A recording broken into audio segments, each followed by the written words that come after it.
Warning: this game is intended for mature audiences only, on account of strong adult language, strong graphic violence, both illustrated and textual, sexual violence slash assault slash unwanted sexual advances, disturbing and potential triggering elements, arc-specific warnings. Arc 3, topics involving suicide, self-harm, and self-poisoning. Arc 4, overarching sexual themes extra strong. Intense and disturbing scenes extra strong. Bullying and harassing. Bigoted comments related to gender, drugging. Arc 5, action sequences with quick movements, screen shake, flashing lights, eye strain, and simulated temporary hearing loss. Acrophobia.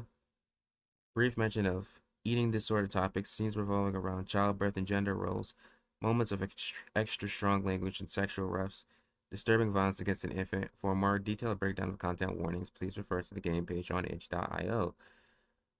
Hmm. Okay. This game comes with two special modes. Censored mode spots pixelated elements of graphic gore. Does not censor blood, less graphic wounds, textual, and depiction of gore. Streaming mode. Streaming mode decreases the volume during 4 specific BGMs tracks in the game. These tracks were used legally in the game, but the site they were purchased from demonetizes videos by using them unless the channel is owned by the purchaser. Unleash this mode you plan to upload this game to on YouTube.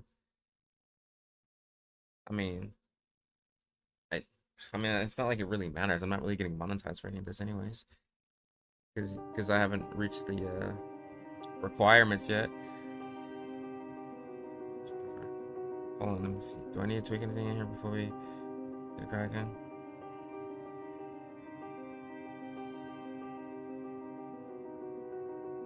Wait, is the audio all good and stuff? I gotta bring it down just a little bit.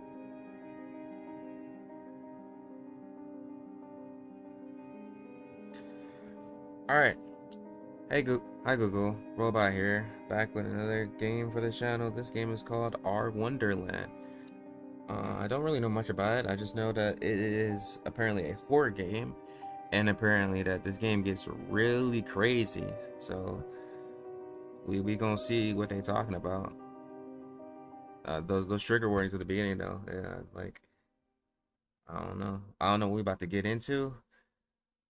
Guess we about to find out. Okay.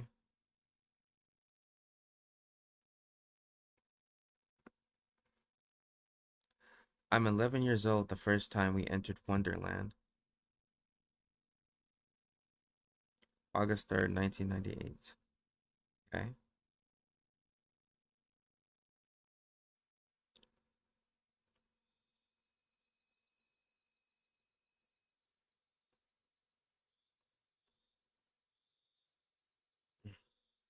Okay, cutscenes.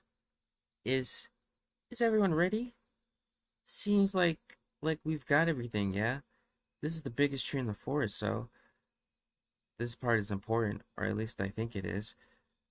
My fingers curled tighter around the worn edges of the book in my lap, and I let my eyes fall to the words on the page. He's just closest to me. She's been dubious from the start. The instructions aren't that complicated, really, which doesn't bode much confidence, but she doesn't move to leave. On second thought, I'm pretty sure my mom's calling me. Orlam is across from me. His face is as white as the time he threw up in Miss Grun Grun Gronimir's second sixth period. I'll get an earful if she finds me out there, so I'm just gonna. He throws a glance back at the blackness between the trees. The corners of his mouth twitch like he's about to cry. He doesn't leave either. The last time your mom cared about where you were coming out from between her damn legs. Okay. Ginzu's as salty as ever, but that's Ginzu for you. His dying words would probably be a dig at Orlam, or Orlam's mom. Whoa, what was he doing between his mom's legs? And then there's Bucks. Bucks doesn't understand anything. She's only 9. That's inappropriate, Jen. You're gonna corrupt poor Buxley. Ah, if Bucks doesn't understand that, she'll need someone to corrupt her ass pronto. Genzu's the only one who dares swear. It sounds so natural, it makes me jealous. I tried saying hell in the mirror one time. I haven't been able to look at myself in the eye for days. If anyone cares, I resent that comment about my mother. Guys, I need to get everyone back on track. I know if I don't quarrel them, we'll never get started. Then what will be the point, really? We need to focus, okay? Come on. I lick my lips, swallow, my fingers are shaking, and I press them tighter into the book's yellow pages. This is gonna work, I'm telling you. This book's like a zillion years old. Besides, these books can't lie. Not like Orlum's mom. Hey, what exactly does it say we have to do again? We don't have to break out into a song, do we? I readjust the book in my lap, finger to the center paragraph in the middle of the page. Its font fancy and curled. By blood alone shall the innocent pass, traveling hand in hand, where every wish is your command, your very own Wonderland. Hey, it rhymes. Orlum's fingers goes to his mouth. Blood? Buck's eyes widen. The light of the lantern dances off her trembling pupils. Ooh. I volunteer to kill Olam.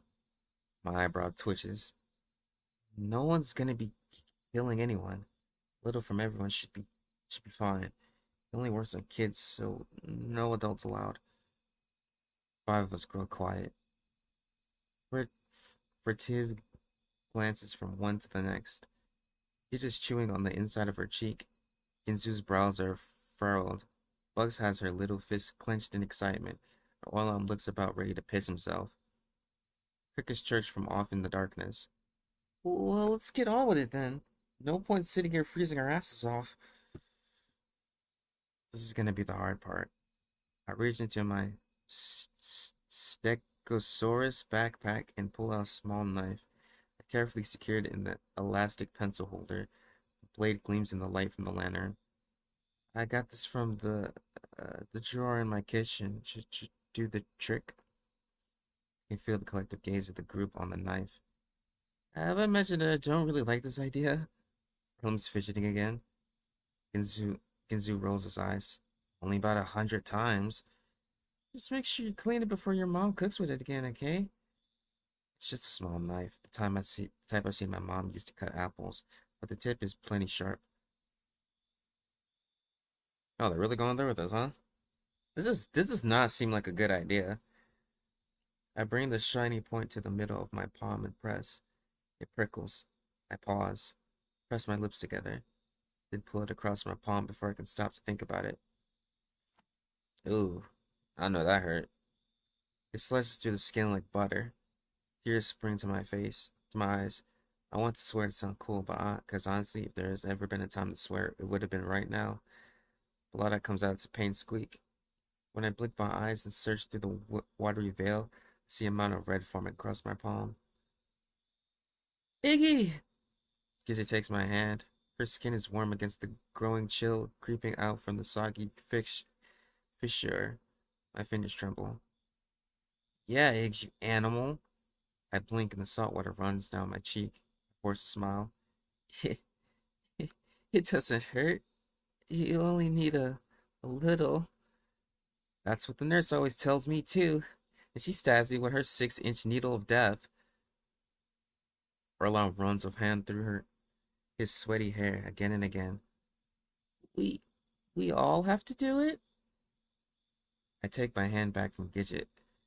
A tiny river of blood runs past the bump on my wrist. Pearl-like head at its tip reminds me of a caterpillar. We have to. It's the only way it'll work. Pause, I think. Stop staring at Ig's hand, Bucks. You're starting to scare me. Bucks is leaning forward on her hands and knees, seeming enraptured by the red ribbon leaking down from my arm. Gidget grabs a knife from me with a huff. You guys are so weird. I'll go next. Trust Gidget to do anything Ig says. Gidget whirls on Genzo, knife tip trembling in her grip. Shut up! We all agreed to come out here, didn't we? I'm not afraid of some stupid little cut. She brings the blade to her palm, squeezes, pauses, squeezes her eyes shut, then slices. It's not as deep as mine, but it's the blood that matters. Tiny pinprick, pinpricks bubble up within the shallow groove, almost like tiny chicken pox. See? She holds her palm up with a waggle of her fingers. Didn't hurt at all. Genzo just smirks. Are those tears I see, milady? She ignores him. Go, Orlam, it's your turn. Orlam blanches. I can see the sweat gathering on his forehead. My turn? Genzo grabs the knife from Gidget and sidles up next to him. Here, I'll help you. You just stay right there. I can do it myself. Orlam scooches backwards so fast he nearly falls over, then snatches the knife from Genzo's hand. His freckled cheeks puff out in what could either be indignation or dread as he brings the tip of his knife to the palm. It takes forever, again and again. Orlam tenses up as though trying to push out an especially large poo. That's disgusting. But again and again he pulls it away, tears bubbling up in his eyes. Finally, he pulls the blade across. That's it? A mosquito would do better than that. There's blood, right? That's all that matters. Roland pushes his hand in Ginsu's face. There's indeed a tiny spot of red.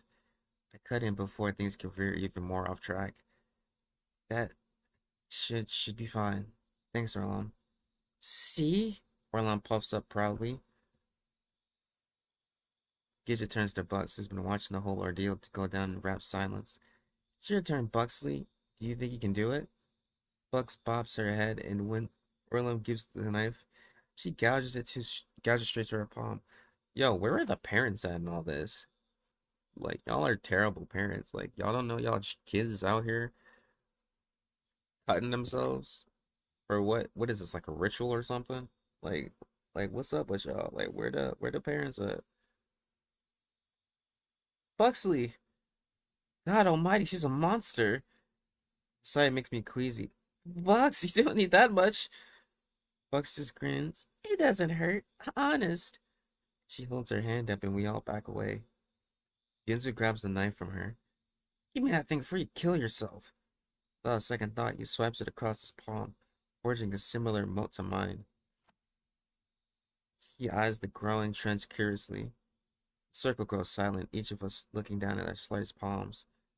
It's everyone then. Their voice trembles. A moth flutters in front of the lantern. Ginzu gnaws on the bottom of his lip. I hate to be the bearer of bad news, but nothing's happening. Is there something else we need to do? Gidget asked, turning towards me. I could hear my heart beating in my eyes. Everyone's eyes are on me. I don't swallow, but the saliva gets stuck in my throat. I glance back at the book, then it comes to me. I guess maybe we need to hold hands? Hold hands? Orlon's voice raises a good octave. Isn't that unhealthy? What if one of us has a disease? We already have you. What could be worse? Genzu snickers. No one's going to get sick, Orlon. It's fine. Though even Gidget sounds unsure. I reach my hands out, one towards Bucks and one towards Gidget. There's a moment of uncertainty. Then both of them reciprocate. Buck's hands are slimy and slick between my fingers, and I feel my stomach turn. Gidget's, on the other hand, is warm and soft. Come on, guys. I nod at the two of the opposite end of the circle. Ginzu groans. Orlon cringes. They lace their fingers together all the same. They reach out to Gidget and Bucks respectively.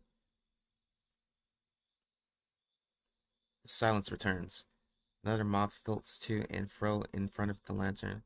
Grasshopper preens itself atop an especially tall blade of grass. A spotted ant crawling across my bare knee. I resist the urge to flick it away. Beautiful moon out tonight. Ginzu's gaze is pointed skyward. This isn't working, see? Nothing's happening. Orlam seems 1 second away from jerking his hand from Ginzu's grip. I don't have an answer. I don't know what else it could. This is boring, Buck sigh. The blood can't keep her entertained any longer, it seems. Am I allowed to go home now? Even Orlam is starting to seem more disinterested than anxious. Failed them. It's okay, Iggy. It's not your fault. Iggy gives my hand a reassuring squeeze. It would be cool if we were the sound of something heavy cuts her off, like a large stone sliding across a gravel surface. It's loud and grating, and for a moment, it feels like the very ground is opening it up in front of us. All the way that grinding scratch and moan makes our hearts thrum. It ends as abruptly as it started, and as the forest grows silent. No more crickets. No more cicada. I don't know how to pronounce this word. No more fluttering moths, even the very air is still. I realize my eyes are squeezed shut and crack open first the right then the left. Everyone's looking at me. No, not at me. Past me. I twist backwards and see the base of the big old willow, tallest tree in the forest.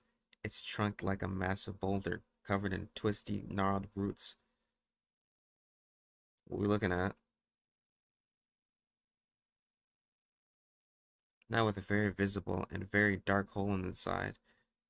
Across from me, in the circle, Ginsu hisses between his teeth. Oh shit.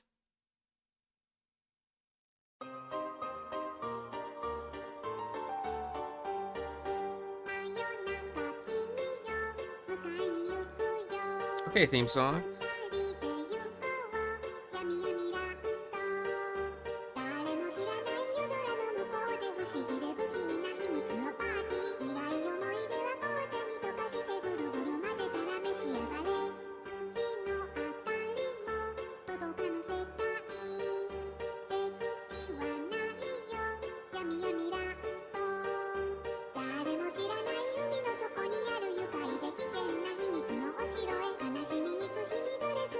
Yeah, yeah, yeah, yeah, yeah. Ooh, yeah, yeah, yeah. Ooh, yeah. Ooh, yeah. Ooh, yeah, yeah, yeah, yeah. I kind of like this little themey song right here. It's kind of cool. It's kind of cool. I don't know what the hell I'm getting myself into though. But that's the beauty of this game. We're going to experience this journey together. Hopefully, y'all enjoy it. Iggy! She has me before I have a chance to react. She goes for the legs. She always goes for the legs. One meaty hand wraps around my right thigh as another goes for my left, and her shoulder takes my hips. At that point, escape is futile. Bus rises to her full strength, and I go with her, draped like a sack of potatoes with my ass in the air. Well, if it isn't my favorite pigmented challenge little nerd, Bus laughs. The resulting convolutions practically makes me seasick. I feel like I haven't seen you in years. How the hell are you? Still doing that computer hacking stuff? You gotta show me how to do that sometime. Kinar always gets on my case because the computer's doing some weird shit or whatever. But how the hell am I supposed to fix it, you know? Bucks is a literal ox. Beefy arms and neck, chest as wide as my aunt's old minivan.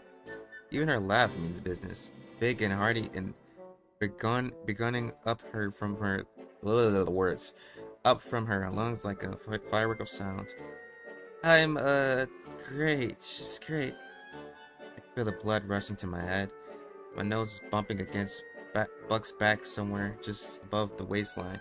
My glasses are threatening to slip off my ears. Bucks, I can't breathe. Oh, right, yeah. Bucks drops me back to the sidewalk. It takes a moment for the world to stop spinning. So what? Can I get you a beer or something? I've got the good stuff. Crafts from that place just outside of town. She claps her hands together. Let me grab you one. She barely waits for me to acknowledge her question before clomping off towards the porch. I grab my strewn messenger bag off the ground, then follow with a hand up to tame my nest of curls. Buck's house is nice, the nicest any of us have managed, to be honest. It's a cozy split level with white shuttered windows and a spacious porch wrapping all the way around the backyard. The type you dream about once you're halfway through college and you realize you have no idea what you're doing with your life. I follow Bucks across the porch now, dodging the fake terracotta pots of a few hanging plants along the way. The sound of the TV drifts off from the screen door leading out inside. Pause just for a moment to hang my messenger bag up on one of the railing posts. Then start from the steps. Heads up! Around the corner, just as Bugs tosses me a beer from the cooler. I barely keep from dropping it straight onto the deck. Backyard is nice and trim and decorated for the occasion. Picnic table for multicolored plates and napkins. A few strings of red, white, and blue flags draped across the trees. A trio of white and green striped lawn chairs. Bugs even has a grill out, the air above it wrapping in the heat. I pop the tab on my beer and wander towards Bugs, who's grabbing a can of her own. So, what's new in Iggy World? Anything new and exciting? Foam bubbles down her chin as she takes an impatient sip. Can't say much has changed since last year's barbecue. To be honest, still have my apartment over in Brookside, still doing mostly freelance. I had a contract gig for a few months in the spring for a little advertising shop over in Dukan. Nice way to get me out of the house, but the commute was hell. Take a slug from my can, goes down the wrong tube. Never take the intercity bus. I finished with a choked cough. Ha! I trust you on that. Bucks raised their can towards mine, and we clinked them together in a teeny symphony. No special friend to keep you company in the lonely apartment yet? I'm taking their chug. Longer this time. Oh, not yet. You really gotta get you out more. Get you out of Lambrook. I'm telling you, there's nothing left. There's nothing left here but a bright. I'm telling you, there's nothing left here for a bright single centerfold like you. Hell, even I wouldn't still be here if it wasn't for that little monster. Better for raising a kid, you know? School district and all. Bucks wipes her mouth on the back of her arm and nods her head. At what? I don't know. Kids have finally made the move. He's over in Duncan permanently now. No more scooting back and forth. Oh? I say leisurely. I helped her move out a few months back. Wait. I helped her a few months back moving her stuff out. Surprised she didn't call you. Shit, I never got back to her about that. Guess she wanted someone with a little more brawn? Ha! Can't argue with that. Buck slaps me on the back and I nearly spit out the beer in my mouth. Once I recover, I attempt to divert the conversation. What about you, still delivering packages? Buck straightens up at this. No more door-to-door to me. Just call me Shift Manager Buxley. Oh? Congrats. Probably means more at regular hours then, huh? I remember you used to pull some late nights driving the truck. That it does. Which sure helps with the mini tornado siren in the room next door. Buck gulps down the rest of her can and crushes in our palm. She tosses in an empty trash bag lying on the ground and fishes through the cooler for another. Ask about the baby. Okay, let's ask about that. Speaking of which, how's she doing? Baby, I mean. Actually, I feel a little bit awkward because I don't even know her name. Buck laughs almost nervously. Oh, little Sadie? She's doing, great. Just great. She's a handful. Keeps her parents on their feet at all hours of the day and night. But, yeah, she's pretty cute now. Got her mom's nose and her dad's, temperament. She claps her hands together. But hey, if babies aren't making you wish you never had them, they aren't doing their jobs, am I right? I press my lips together. Sure, guess. Must be pretty tough. You don't know the half of it. I haven't had a decent night's sleep since the little fucker was born. Hell, I'd sell my soul for a few uninterrupted hours of sleep at this point. Gotta start hiring any help? It'd ruin this blessed opportunity for connection? You never kill me. Guess he has a point. Babies are pretty impressionable after all. I got that right. I'm pressing on their poor mother's nerves. The screen door creaks open before just as quickly slamming shut as we both turn towards the porch. Just as Huna walks down the stairs, baby in tow. Well, speak of the devil, there's the little firecracker herself. Buck raises her beer. Iggy, so good to see you. It's been too long. Huna's long bangs are pulled back with metal hair clips. His eyes look tired. Baby's half written in a purple blanket, but I still see her tiny little nose twitching amongst the soft folds of baby goo. It really has. Sorry for making myself so scarce. Guess I can lose myself in my work sometimes. More like your games, am I right? Bucks elbows me in the ribs. I laugh not at all awkwardly. Hunar smiles and shifts the baby in his arms. It's not good for your health, you know. Get out and get some sunshine once in a while. Well, I mean, as much as you can handle. I'll try harder. I attempt to shift the conversation away from me and my hermit-like tendencies. This is the little bundle of joy then, right? 3 months old yesterday. I lean in for a closer look. She's absolutely tiny. I can't help but think of the cluster of baby rabbits I'd found huddled in the giant planter my mom had on the back patio when I was a kid, so completely helpless. She stares back at me, as though she's never seen anything stranger in her entire 3 months of life. I don't blame her, to be honest. Hey there, little Sadie. Pretty big eyes you got there. Think you're gonna command the diamond like your mom when you get older? Kinar shifts his weight as Sadie begins to fuss. I prefer she takes up something that won't threaten every bone in her body on a daily basis. I've had enough heart attacks every time Bugs played. Ha! I never broke any bones. Bugs beams as though this is a major accomplishment. It stops to think. Though there was that one concussion. Kinar rolls his eyes. Yeah, and we're still waiting for you to get over it. Hey! Kinar carries right along. At any rate, have you put any meat on bone? Have you put the meat on yet, Bugs? The rest of your friends will be here soon, right? This snaps Bugs back into attention. Shit, you're right. Language, Bugsley. Sadie is not going to develop your penchant for virgularities? Oh, come on, let the girl live a little. March that mouth over to the grill and start the meat. Alright. Bugs wanders off towards the grill, crushing her can and tossing it atop the trash bag along the way. And I'll get the appetizer plates ready so you can get something in that tiny tummy of yours. I cock my head to the side. Sadie's old enough for solid food already? I was talking to you, Hunar. Hunar laughs. He shifts Sadie to his other shoulder as he heads back inside. I stand there in silence, blinking. My gaze falls to the grass, where the blades that had been under Hunar's feet just a moment ago are struggling to right themselves. A bird whistles somewhere up the trees, and I pick at a hunk of something between my top left molars. I'm just about to wander over to the picnic table when a feeling of uneasy trickles down my spine, almost as though someone's eyes are on my back. Hey, Iggy. Christ's sakes! By the time I twist backwards, Orlum's already a good 5 inches closer than what's socially acceptable for casual conversation.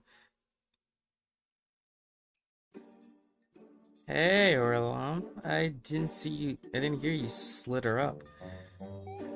I take a step backward. Orlum takes a step forward. Looks like he hasn't slept in weeks. Long time no chew the fat. How fares the daily strife? I take an extra large slug of my beer. Oh, you know, same old, same old.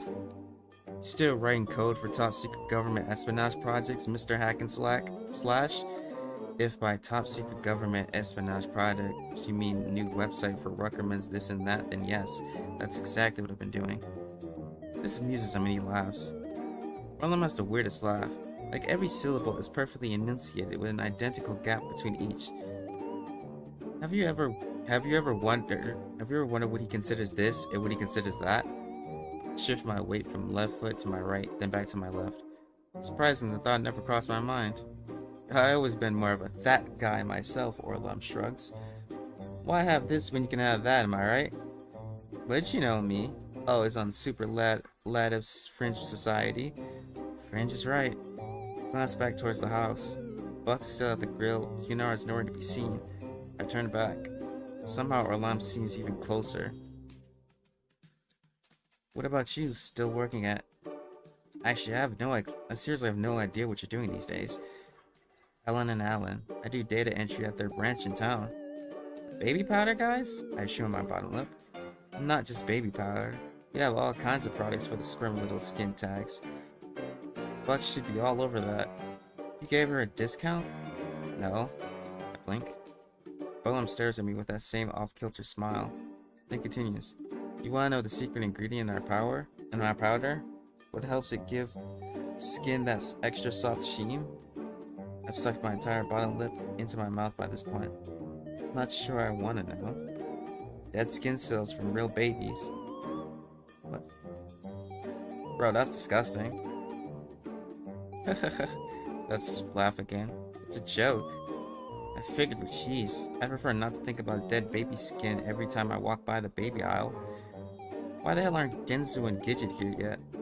So, any Miss Maxwell in the making tucked away in that man cave of yours? Pray not. Friday night hasn't exactly been top priority in my life, I guess. My beer's almost gone. I squint as I look down into the opening. I know someone will be happy to hear that.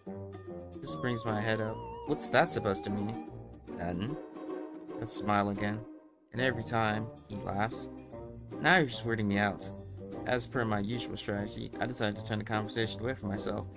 What about you? No misinformed member of the fairer sex climbing into your steeple? Hahaha. Oh, I've had my flings. Really? You? Orlan runs a hand through the saggy curl of bangs tracing the side of his forehead. There's a girl at work who can't keep her hands off me. Insatiable. This one, a real dime too. Says no man's ever satisfied her the way I do. Really didn't need to know that. With me, well, I'm looking for more than a smoking hot time in the bedroom, if you catch my drift. Oh, I'm catching it. I need a woman who completes me emotionally, not sexually. Know what I mean? It's practically breathing down my neck now. His breath is hot as it dances on my skin. I hadn't realized he'd gotten so close. What's this girl's name? He stops back, blinks, finally pulls away. He licks his lips. I mean, I know it. It just slipped my mind. His arms curl down in front of his chest. We don't really, talk much. In fact, I probably never even said it out loud. Know how it is. You've never said the girl you're dating's name out loud? We're feral creatures, Iggy. There's no need for names between us. Okay, well, enjoy your mysterious nameless woman. You're just jealous you're not getting as much as me. I roll my eyes and turn my gaze back to the house. You're exactly right. Sound of footsteps on the porch catches my attention. Aloha, mi amigos, and what? The party has officially begun. This quickly followed up by the dull thud of cranium on fake terracotta. Damn it, potted plant right in my face. I love you, Genzu. I finish up the last few drops of my beer and wander over to the trash bag to throw the can away. Orlan follows, but quite obviously keeping me between himself and the porch. The smile is gone, and he's tugging anxiously at his rat tail. Oh, geez, Genzu, I'm so sorry. We hung this up the other day, and it completely slipped my mind. Kinara pushes open the screen door and steps outside. Quickly wipes at the crumple of dirt decorating Genzu's shoulders. Not to worry, dear sir. I've been told dirt brings up the shit-colored hue in my eyes. He pauses, turning in Hunar's direction. What's this gurgle of innocent complacency I hear? Am I in the presence of Her Highness Princess Sadie? I should have worn my tie. He straightens his collar. Hunara laughs and shifts Sadie to his other arm. Aren't you always a treat? Anyways, I got something to finish up. Iggy and Orlan are already at the back. He tugs open the screen door and disappears back inside. Genzu continues the rest of the way across the porch, using his cane to avoid railings and guide himself down the steps to the yard. He immediately spreads his arms. Hey, Iggy! And I thought I smelled something coming up the block. Is that a new cologne, Orlan, or you just naturally smell like a horse's, Orlan's eye twitches. Iggs, my man, get over here. It feels like forever. Genzu motions me over. I lean forward as soon as my shoulder touches his. He pulls me into a side hug that nearly breaks my spine. Genzu's the same teddy bear as always. Short, big boned, as he puts it, with a mouth that can run faster than he can also put, as he puts it. I'm even given a familiar whiff of his ubiquitous orange snip cap as my face smashed into the top of his head. I've been a little off the grid, I manage. Off the grid or off the rocker, am I right? He presses a hand to my chest as he nearly doubles over laughing. Maybe a little bit of both, I say with a chuckle as I try to pull myself away. Doing okay? How's things at the shop? F to the iron, my friend. Just got myself a deal with Impound, actually. They're gonna send me some of the busted up bikes no one's ever picked up. I'll see if I can get him fixed up and back on the market. His face is beaming beneath his sunglasses. More of a passion project, really. Feels good to breathe new life to the little tykes. Or should I say trikes? Hey! He pauses for a moment, then raises his head, nose twitching. Is that the pungent odor of freshly grilled carcinogens I smell? Bugs turns away from the grill for the first time since our earlier conversation. Burgers are coming right up. Hope everyone's hungry. I can always count on you to fill my stomach, Buckleberry Finn. Genzo rubs his hands together. Which reminds me, Iggy, Game Rex, you have? I run through my curls. I'm already eyeing the cooler and wonder if I should grab another beer. Actually, this one game's really been sucking up my time. You get to control your own airship, and then there's these terrifying vortexes you have to go through. And don't get me started on the giant tornadoes. Finally giving a fish through the ice for a can. I've been playing a game on my phone called Candy. It's just difficult. Orlom's shoulders are hunched so low that it's a miracle he doesn't fall over. Genzo ignores him. I played something along those lines a few weeks back.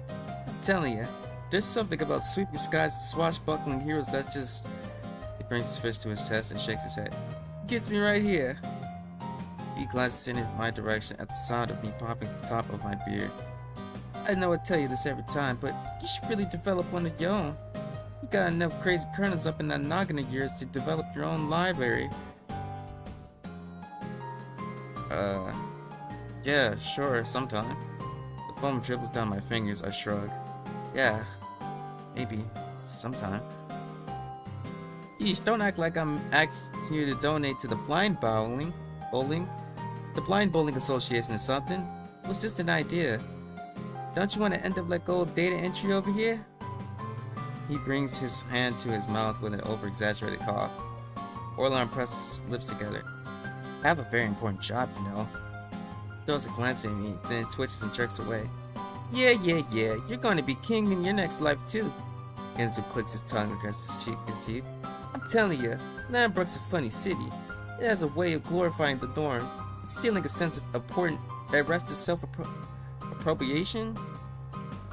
Who in the what's? The what's it? Orlum scratches at his cheek. Genzo leans forward. It makes you dumb. He crosses his arms in front of his chest. You gotta get out of here to really get anywhere in life. That's what Gage did. Orlum snickers at this. We'll see how long that lasts. Last I heard, she can barely make rent. Hey, at least the lady's trying, which is more than any can say about us lazy efforts, am I right or am I right? Genzo prods an air elbow in my general direction with a snort. So at this point, Bugs finally turns away from the grill, spatula in hand. Burgers are ready, get your hungry faces on. That's what I'm talking about. Genzo clenches his hands together. Single file out, people. Please don't rush the grill, Meister. I leave my beer on the table and take my place behind Genzo, who's already waiting impatiently by the grill. Bugs is giving the burgers a final flip before tossing them one at a time onto an oversized plate. He sets the buns, cutting them somewhat erratically in half with a serrated knife and scattering crumbs all over the grass. I tap Genzo's shoulder gently and says, "Oh, by the way, thanks." Genzo raises his brow. For what? I said this louder than my own statement. I winced but continued all the same. You're really the only one who hasn't asked if I had a girlfriend yet. Genzo just shrugged. Hey, it's your life. You do what you do. Why should I care? Another snicker from Orlon behind us. Yeah, why would Genzo cares about girls? Everyone knows he's a... Genzo whirls around so fast his cane cocks Orlon across the upper thigh. Orlon yelps. Whoops, I didn't see you there, Orlon. Sorry, this dude's got a mind of his own sometimes. I opened my mouth to say something, but Genzo's already turned back to the grill with his nose turned up towards the meat and cheese concoction Bugs is stacking atop of the plate. And now we feast. Orlon whines and rubs his thigh. I catch a few muttered curse words, but he remains otherwise silent. The air between them feels electric, and not in a good way. Fortunately, the sound of hurried footsteps on the patio is enough to divert everyone's attention. I glance back just as Gidget appears from around the side of the house, her face flushed and sweat dotting her forehead. She brings her hand up to smooth back her hair, looks around, smiles as she sees us. Sorry I'm late, guys. Traffic's coming. The traffic coming up 180. Jesus Christ. The traffic coming up I-80 was a nightmare. Genzo perks up. Now there's a song for sore ears. Gitcha smiles apologetically and starts over. Our eyes met, but she looks away. I didn't miss too much, did I? Buck slaps the top bun down on a veggie fortified burger stack. Only these clowns gossiping like a bunch of schoolgirls. Food's just coming off the grill now, so I'd say you're right on time. Genzu pumps his arm up. Genzu pumps his arm as though pulling a train whistle. Then let's get this train a chugging. Every second that this food's not going straight into my belly is a crime against humanity.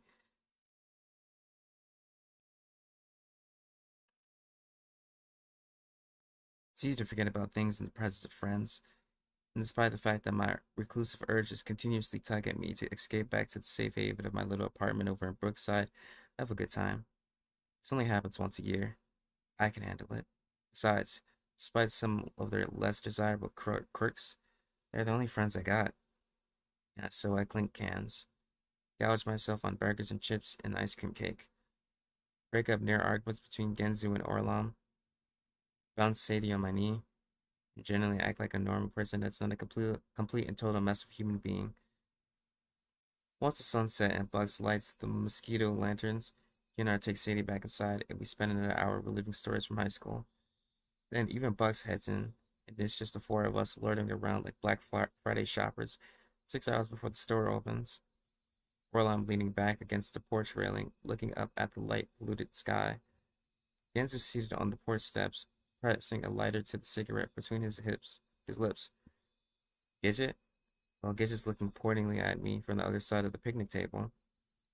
When I start poking at one of the flag decorations adorning the nearby tree, she seems to take this as an invitation. She wanders over. Hey, you! She's got her hands folded in front of her, thumb pads kissing. Long time no see. Not the first person to say that today, I say somewhat idiotically. What can we say? We missed you.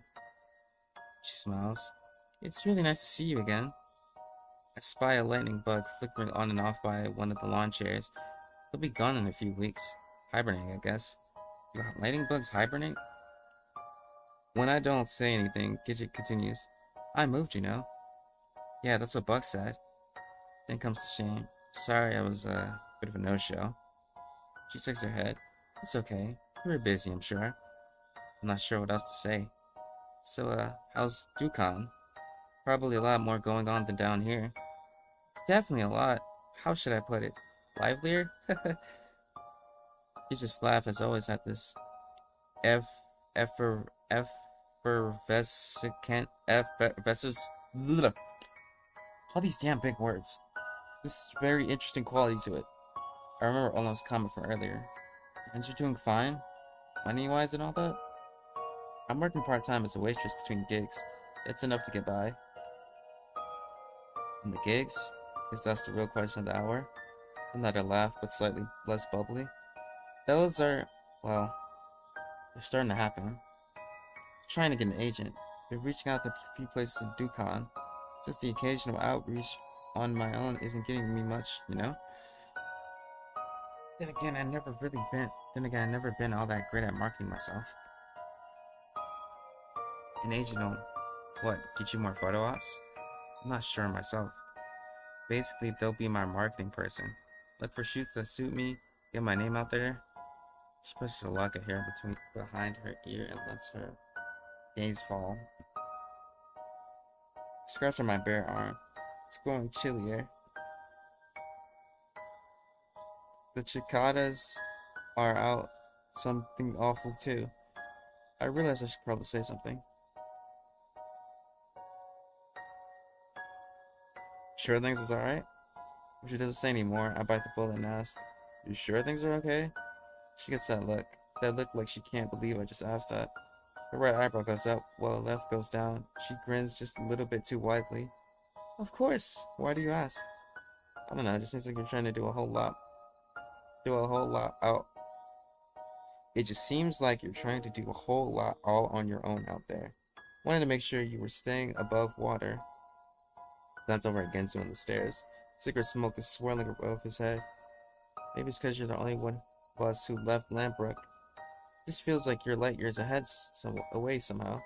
Well, you don't need to worry. I always knew this path would be hard, but I've got the grit. She curls her hand into a fist, eyes bright.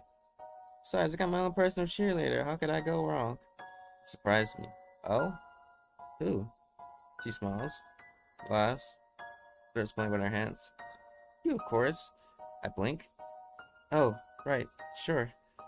One of those brown beetles that I only seem to buzz around at night bounces off my nose. I duck backwards to flick it away. Damn things. I glare at it in the darkness. Gidget laughs, pauses. Iggy? She takes a step forward. Iggy, Her phone buzzes in her pocket, loud. She must have had it on a high setting. She seems too tense. She pulls it out and turns away. Her face goes bright into the light on the screen, but I can't make out the text. She's quiet as she reads it. I decide to crack a joke, because I'm an idiot.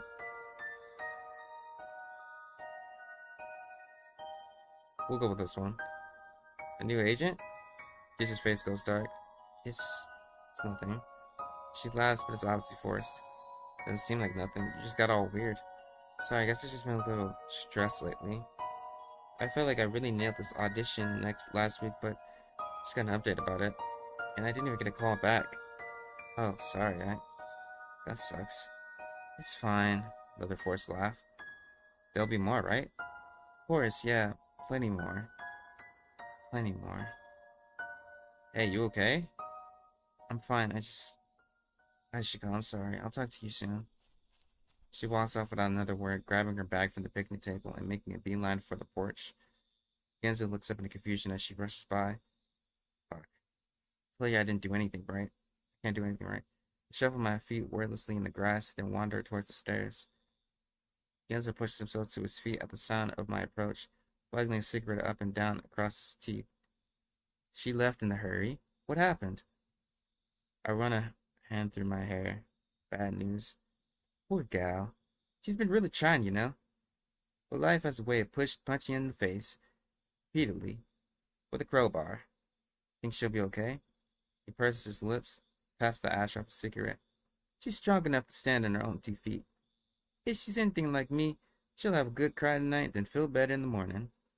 You? Cry? Hey, I'm a sensitive soul. What can I say? When he exhales, the smell of smoke curls itself up into my nostrils. For some reason, it sparks my memory. Oh, hey, about earlier. What, when you spilled beer down in front of your pants? He snickers. Don't worry, we ain't kids anymore. No one thinks you pissed yourself. Except maybe Orlam, but he doesn't count. I laugh.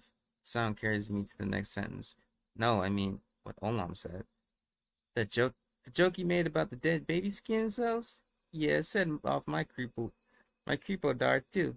Then again, what doesn't these days? Am I right or am I right? This rewards me with an elbow in the ribs. Never mind, it's nothing. Give Orlam a break. I'll just go silent. Squint, staring at his face, staring through his face. We having a staring contest or what? Come on, Iggs, go home. Get tired. You've had more human contact in the last few hours than you've had in the last month. You're right. He drops the nub of his cigarette into the grass and stomps down in his general vicinity. Don't be such a stranger, though, you know? You can stop by the shop whenever. Would be good to see more of ya. Yeah, I'll make an effort to get out more. This was nice. He reached a hand up towards his shoulder, paused and finally gave it a pat and started up the porch steps. Orlam's perched on the railing at the top like some sort of vulture, lips pulled wide in his usual off-kilter smile. Iggy Maxwell, what did you do? Nothing. That didn't look like nothing. She looked pretty upset. Pressed my lips together. She got a text or something. Guess it wasn't good.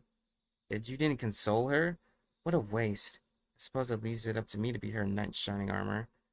Go for it. I roll my eyes, then reach for my messenger bag, still hanging on the post. It moves before my fingers reach it. Slightest twitch, almost as though someone brushed up against it. I pause, squint, tilt my head. Did you? I start and half turn towards Olarm. Did I what? Willem snickers and swings his legs back and forth beneath the railing. Did you see that? You're gonna have to be more specific. I see a lot of things. I shake my head. Whatever. I reach again, this time my hand looping around the strap and tugging it off the post. For a second, I swear I heard the faint sound of someone giggling. I need to get home. I'm starting to lose it. There's still something I have to do first. Something growing and complaining right smack in front of something growing and complaining right smack in the middle of my gut. I tug open the screen door, step inside, pointing the moths fluttering about by the overhead light. I can vaguely just remember I can just vaguely remember the way to Buck's bathroom. Much to pee in the wash of my hands later, and I'm maneuvering back through the dark hallway to the porch door where Buck's voice made me jump. Oh, so that's just the way it's gonna be, huh, isn't it? Glad you get to make all the rules. Starts off soft, somewhat hushed, but towards the end, it's clear she's losing control of the volume. Oh, because it was my idea to buy a brand new grill when we were having trouble just making house payments. I'm not sure what kind of fantasy world you're living in, but grow up. They're coming from the other side of the door. A single line of light is painting shadows across the foot of. Wow, I just messed that up. Chew on the inside of my cheek, instantly feeling guilty, but it's not enough to make me move. Ha! Fantasy world, fantasy world. I want to be woken up every hour by some sound that makes me want to kill myself. Can we just freaking give her something? Give her something? And just what are you implying? Oh, come on, a little whiskey? She passed right out. You're out of your mind if you think I'm gonna let you feed my infant daughter whiskey.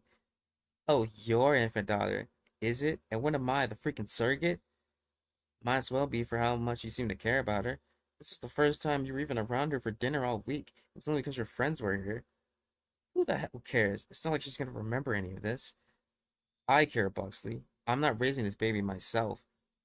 Pause. Oh, that actually just scared the hell out of me. Oh no. Oh no, you don't. You've already had plenty to drink tonight. Clearly not, because I can still understand the words coming out your mouth.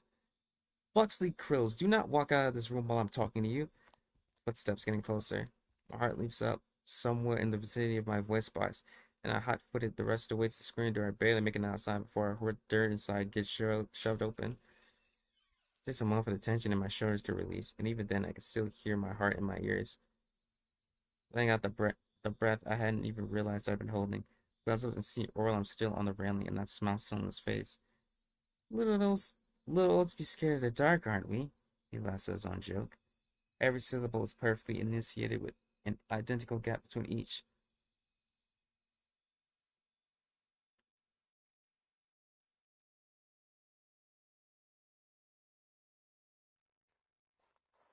I'm awakened the next morning to the sound of Miss Darnish rolling her trash bin down the driveway. There must be something stuck in one of the wheels, because with each rotation, the bin lurches upwards and towards, smacks heavily against the pavement. Roll, roll, smack. Roll, roll, smack. Something, something hollow bounces on the concrete and the rolling stops. She picks whatever it is up, tosses it back inside the bin. Roll, roll, roll, smack. Roll, roll, roll, smack. I groan and turn towards the wall, but even I know of return to sleep is futile. Give myself another 5 minutes to push myself out of bed when she starts humming, scraping what sounds like a rake across the sidewalk.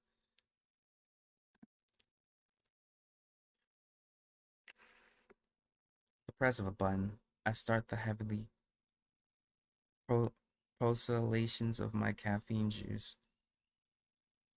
Breakfast is the remaining dregs of my chocolate rice snappers. Once I'm adequately engorged with sugary sustenance, I drag myself to the bathroom to clean myself up. I look awful. Then again, when don't I? I hook a finger around the corner of my mouth and pull my lip back to observe the damage to my back filling. It's definitely going to pop out soon.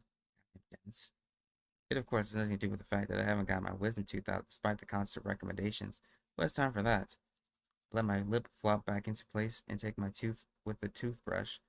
Once the chocolate has vanished from my breath, I splash a little water on my face, slap my cheeks to get the blood flowing, then wander back to grab my coffee and man my usual post at the test desk. Computer screen crackles to life, and I massage my temple as I wait for it to finish booting. Probably have a headache by the end of the day. I always do after I drink, and it doesn't help that I'll have to put in extra hours to make up for the work I didn't do yesterday. Whatever. I snap my earphones over my ears, pull my knees to my chest, pop open my text editor, and get to work. 3 cups of coffee, 1 granola bar, and 2 readjustments of my legs later, and I've reached my groove. I nod my head to the music as my fingers dance sporadically rims across the keys.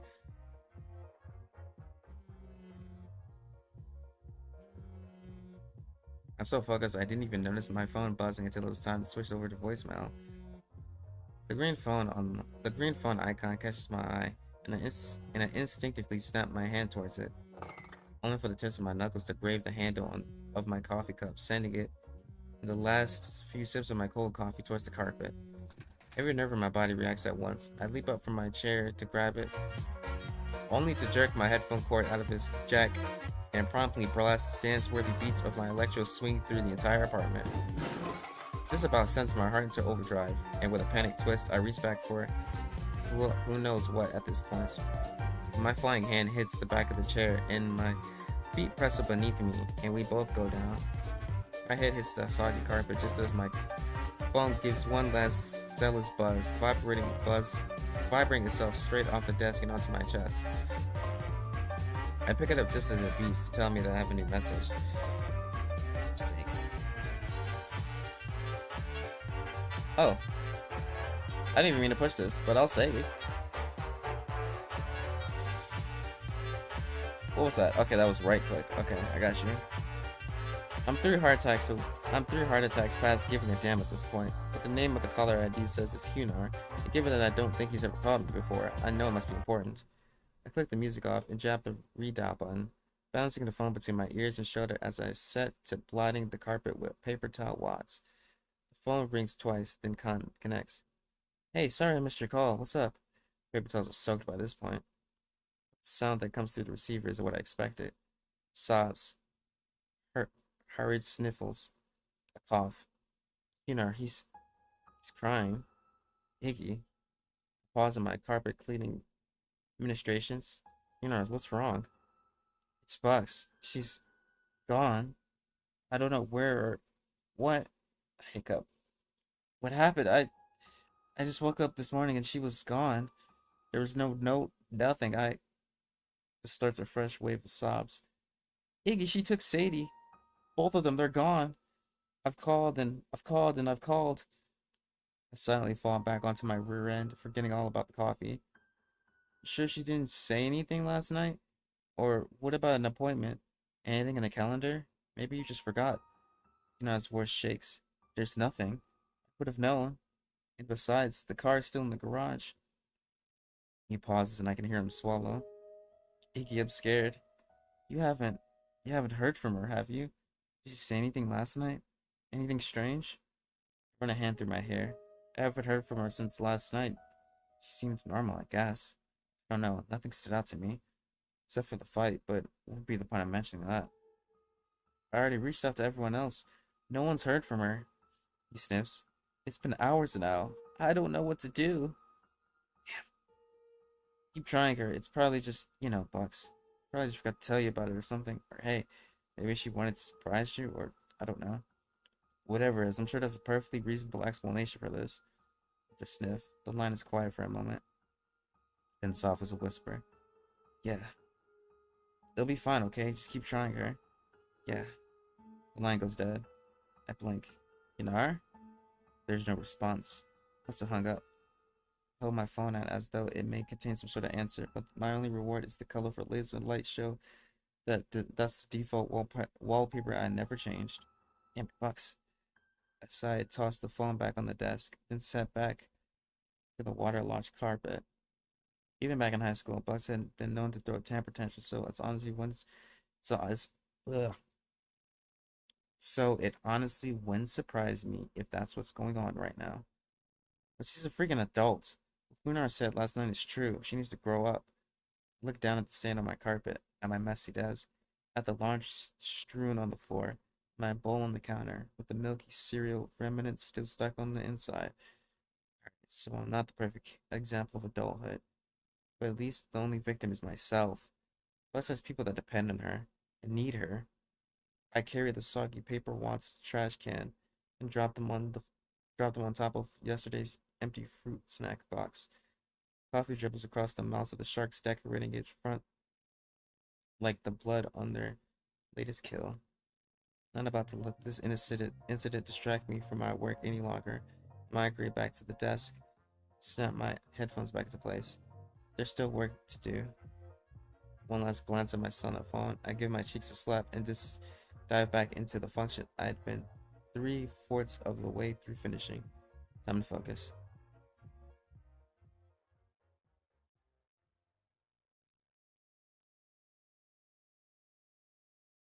I don't hear anything else from Kunar for the rest of the day. To be honest, I kind of forgot about him. Bucks. I put in a few more hours of work, get hungry, order myself beef and broccoli from the little Chinese place a few blocks over. Get distracted, wa- get distracted watching videos online, work a bit more, decide that's enough for the day, and hack them away at my game for an hour or three. By that time, my eyes are starting to droop, which means it's time to retreat to the bed. Be my morning cleansing routine, read for a while under the comfort of my covers. I don't think about Hina or Bucks again until I turn off my bedside lamp. By that point, I'm so tired that it isn't more than a passing thought to bury my head into my pillow. I'm sure it's fine. Call tomorrow. I dreamed that night. I'm in the woods, someone's calling me. I chase after the voice in the darkness, but every time I think I'm getting closer, it comes from a different direction. Iggy. I run faster. The branches whipping at my face, and the roots underfoot threatening to send me stumbling to the dirt. Where are you, Iggy? I run and I run and I run. I run until I can't breathe, and I fall to my knees. The darkness is closing in. I feel something on the back of my neck.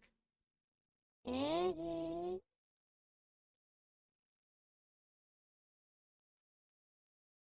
Only this time it's the voice of a child.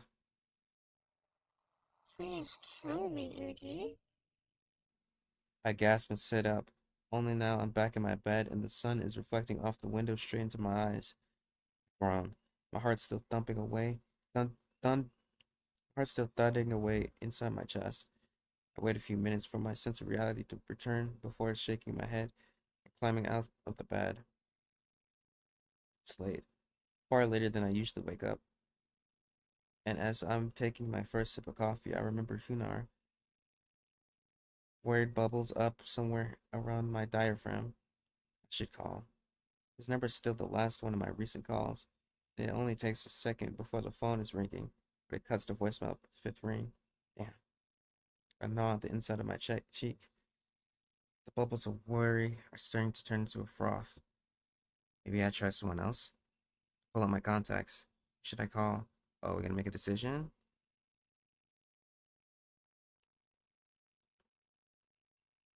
Who should I call? Arlen Gidget. Enzo. Let's start again, Joe. I like Enzo. That's my man's. He also happens to be the easiest for me to talk to, so there's that. Scroll down to Genzu's name. He answers in the third ring. Eggs! Isn't this a weird treat? You? Calling me? What can I do for you, my sip from another crib? Did Hunar call me? Line goes quiet. Then, finally, he did, yeah. Bus still gone, isn't she? He said he was gonna get the cops involved if she wasn't back by this morning. What's wrong with her, Jen? My voice, my voice cracks. Why would she leave like that? And just to take the kid? I could almost see Genzu wincing on the other end. Things haven't exactly been great with them for a while. Pause. This isn't the first time something like this has happened either. What? But they... I bring a hand to my forehead, fingers forging dents in the skin. I need to sit down. I tug one of the stools out from under the kitchen counter and slump down.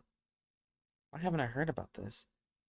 Well, you haven't exactly been Round?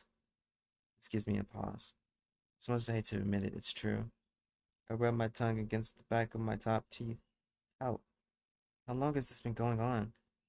Honestly, I was already noticing things not long after the wedding.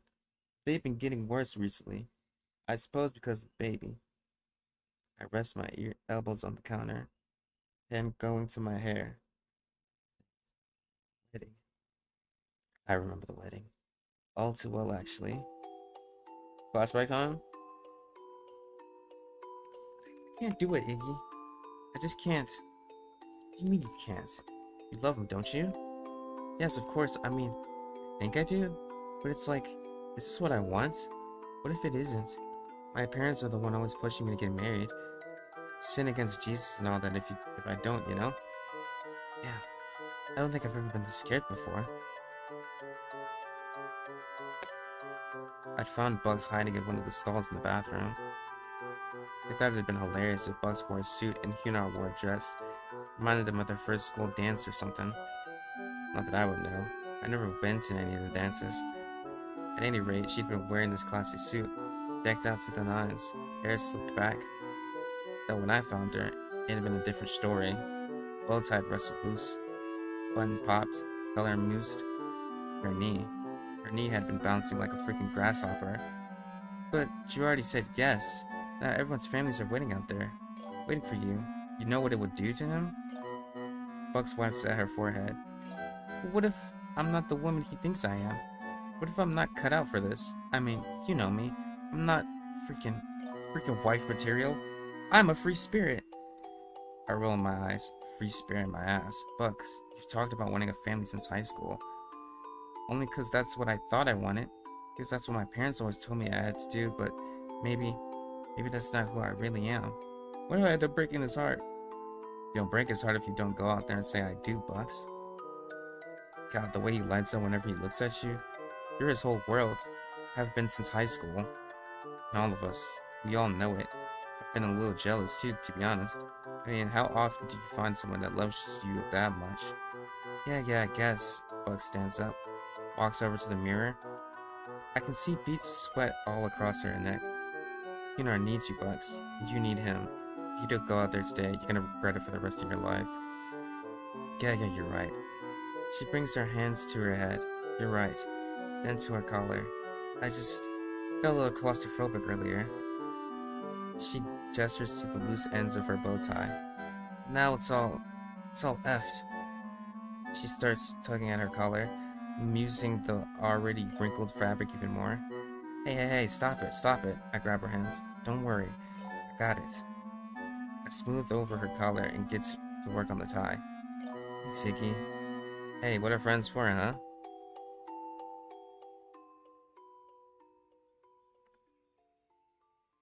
Iggs? Iggs, are you there? The voice on the receiver snaps me out of it, and I jerk away from the countertop. Sorry, just thinking. An uneasy feeling of guilt is playing consecrated with my ribs. Damn, why couldn't I have noticed it sooner? Hey, it wouldn't have helped any. Trust me. Besides, we all need our space. Don't beat yourself up about it. Is there anything we can do to help now? I've already tried calling Bucks myself, but had the same luck as Hunar. My guess is she'll be back soon. She's never been gone more than a day or so. She'll cool off and come back and we'll put this behind us. Now at least. Yeah. The line goes quiet. I imagine Ginzu on the other side. What's he doing now? Is he at his shop? Home? Has he been worrying about Lunar and Bucks this whole time? While I've been working and playing and sleeping like the crap friend that I am? I rub by my eyes. Anyway, I should get back to work. Let me know if you hear anything. Will do. Pause. Random, but you didn't have trouble sleeping last night, did you? You ask. Just had some weird dreams, that's all. Can't shake 'em. Anyway, what's up? Whatever. I'll talk to you later. Yeah, later. Put the phone down on the counter with a sigh and curl my fingers into my hair. My insides feel like a twisted knot. I stare at the stake of oil my cheek left behind on the phone screen until my vision blurs.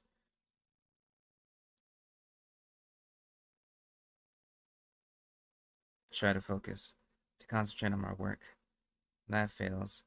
I switch over to my game, but even that can't distract any thoughts enough to assuage whoa, the gurgle of unease turning my bowels into a butterfly sanctuary. Didn't lose me as well as my appetite. My appetite only coming in short bursts that see me reaching for the half-eaten snacks in my pantry.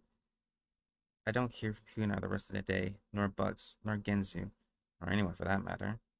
The normal serenity of solitude has morphed into a feeling of anxious isolation, and I find myself reaching more than once towards my phone to ensure that I haven't missed a call or text. Night falls along with my motivation. I'm past the point of even trying to divert my attention. I sit at the window and watch Mrs. Dornish make her third trip to the mailbox that day, then retreat to my bed, figuring out I play some music and try to relax in an early night's sleep. Tomorrow I should have some answers. Even my normal beats only serve to make my nerves dance in different patterns. Cover my head with my pillow, lie with my feet at the head of the bed, move to the floor, move to the chair in the living room. Maybe I should take a walk. Somehow the cool night air seems tempting. The apartment feels absolutely stilting all of a sudden. I grab my keys and shoes and step outside, a breeze playing with my curls as I start down the sidewalk. My steps are disgusting by the hum of the cicadas, chinchadas, whatever, however you say that word. Lightning bugs dance around the yards, and moths flutter about the street lights. Each new sweep of the breeze sends the tree leaves into quivering staccato, like hushed whispers taunting me with their secrets. I pass from one street to the next, leaving Brookside behind, past the little downtown and towards the development to the north.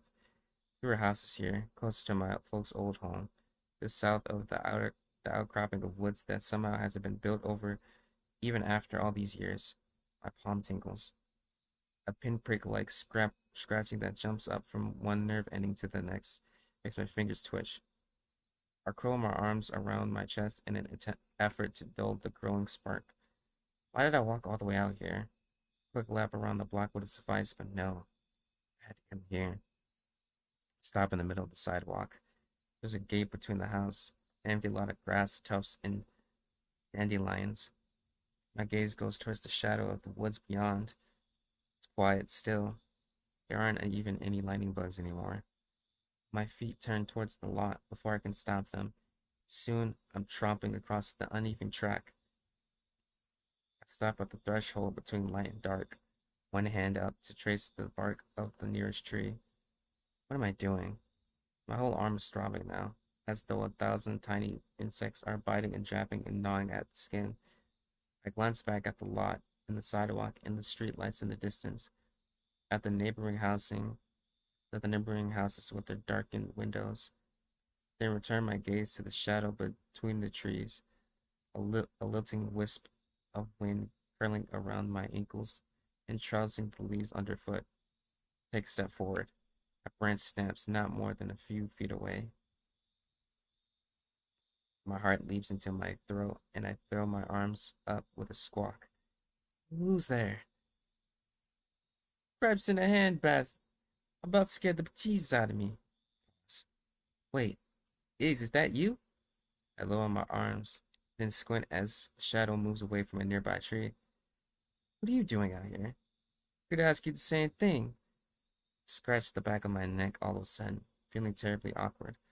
It's just taking a walk. Same. Can sleep? Nah. I grow silent. I wonder if Ginzo had the same urge to get out of the house as I did.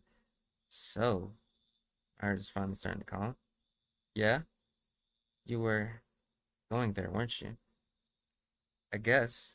I mean, I wasn't really thinking about it. Me neither. Pause. You don't think? I don't know. Guess we won't know if we don't check. Yeah. An owl hoots from somewhere in the darkness. Let's go then. Lead the way.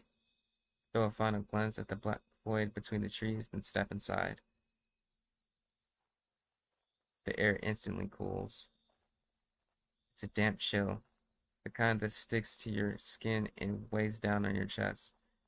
I press forward through the scattered brush, using my hands to keep from walking face first into a tree. I could hear Gensu's cane whipping up through the grass and snapping against bark behind me.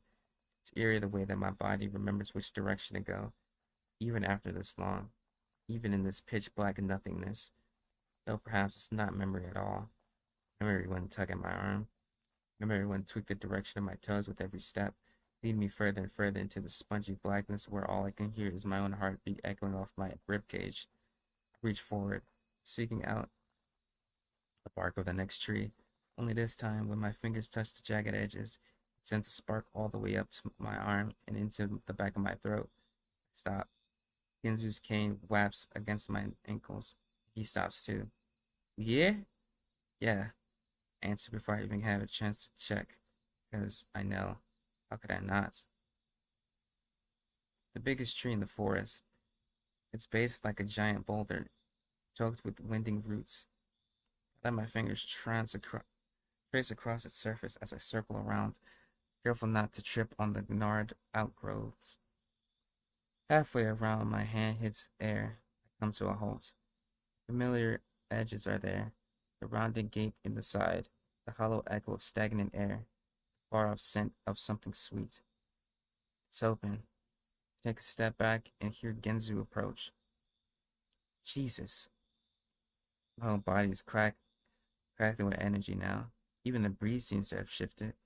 Everything moves towards that hole in the side of the tree. When was the last time? Genzu's voice is a whisper. I don't know. I don't remember. Only I do remember.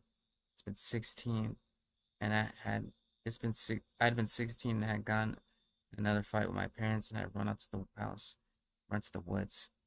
I cut my hand again and again until the blood ran rivers through my arm. No matter how much I cried and how much I begged, the door had remained shut.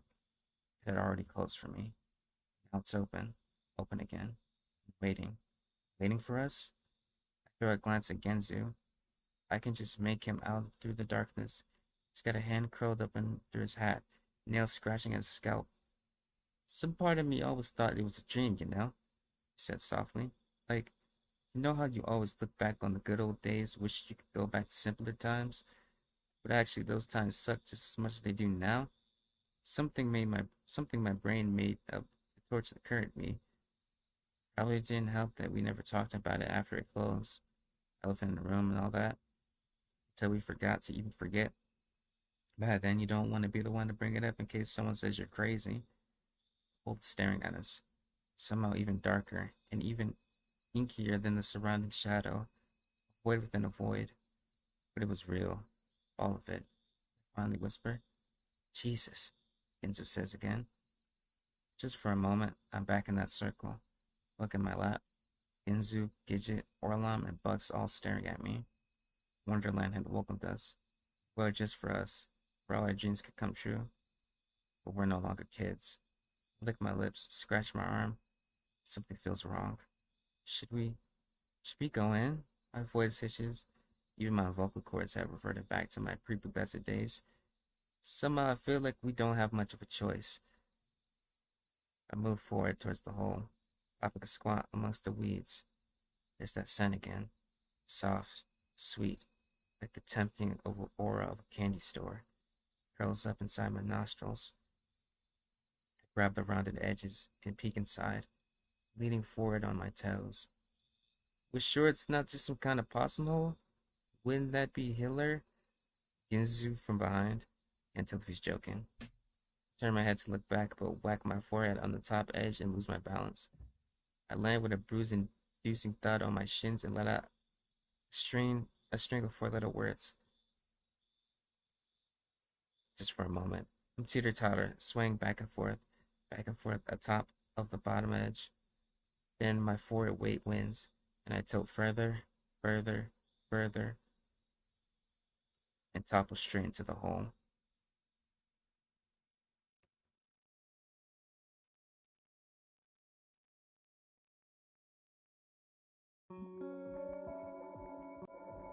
The darkness swallows me.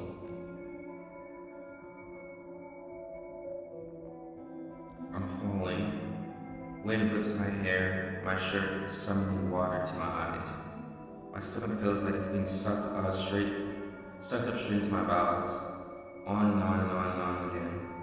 Complete nothingness surrounds me, consuming me. At some point, I go completely weightless. Am I still falling? Can't tell. My arms are pieces of floppy spaghetti, undulating in invisible waves. My heart is the meatball. My feet still there? There's a strange tingling vacuum where my legs should be. Maybe I'm dead.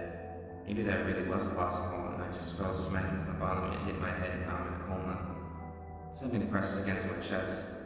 I freak out for a minute until I realize it's my own hand. Falling, suspended, floating, I'm everything all at once. Iggy. I open my eyes. Do I close them? The world around me is as dark as the one inside my eyelids. What do you want, Iggy? What do I want? What do you wish for more than anything else in the world? I don't know. How am I supposed to answer that? I don't know what I want. I don't want anything. My fingers are starting to tingle. First tiny nibbles of numbness, then building into incessant zips of electricity.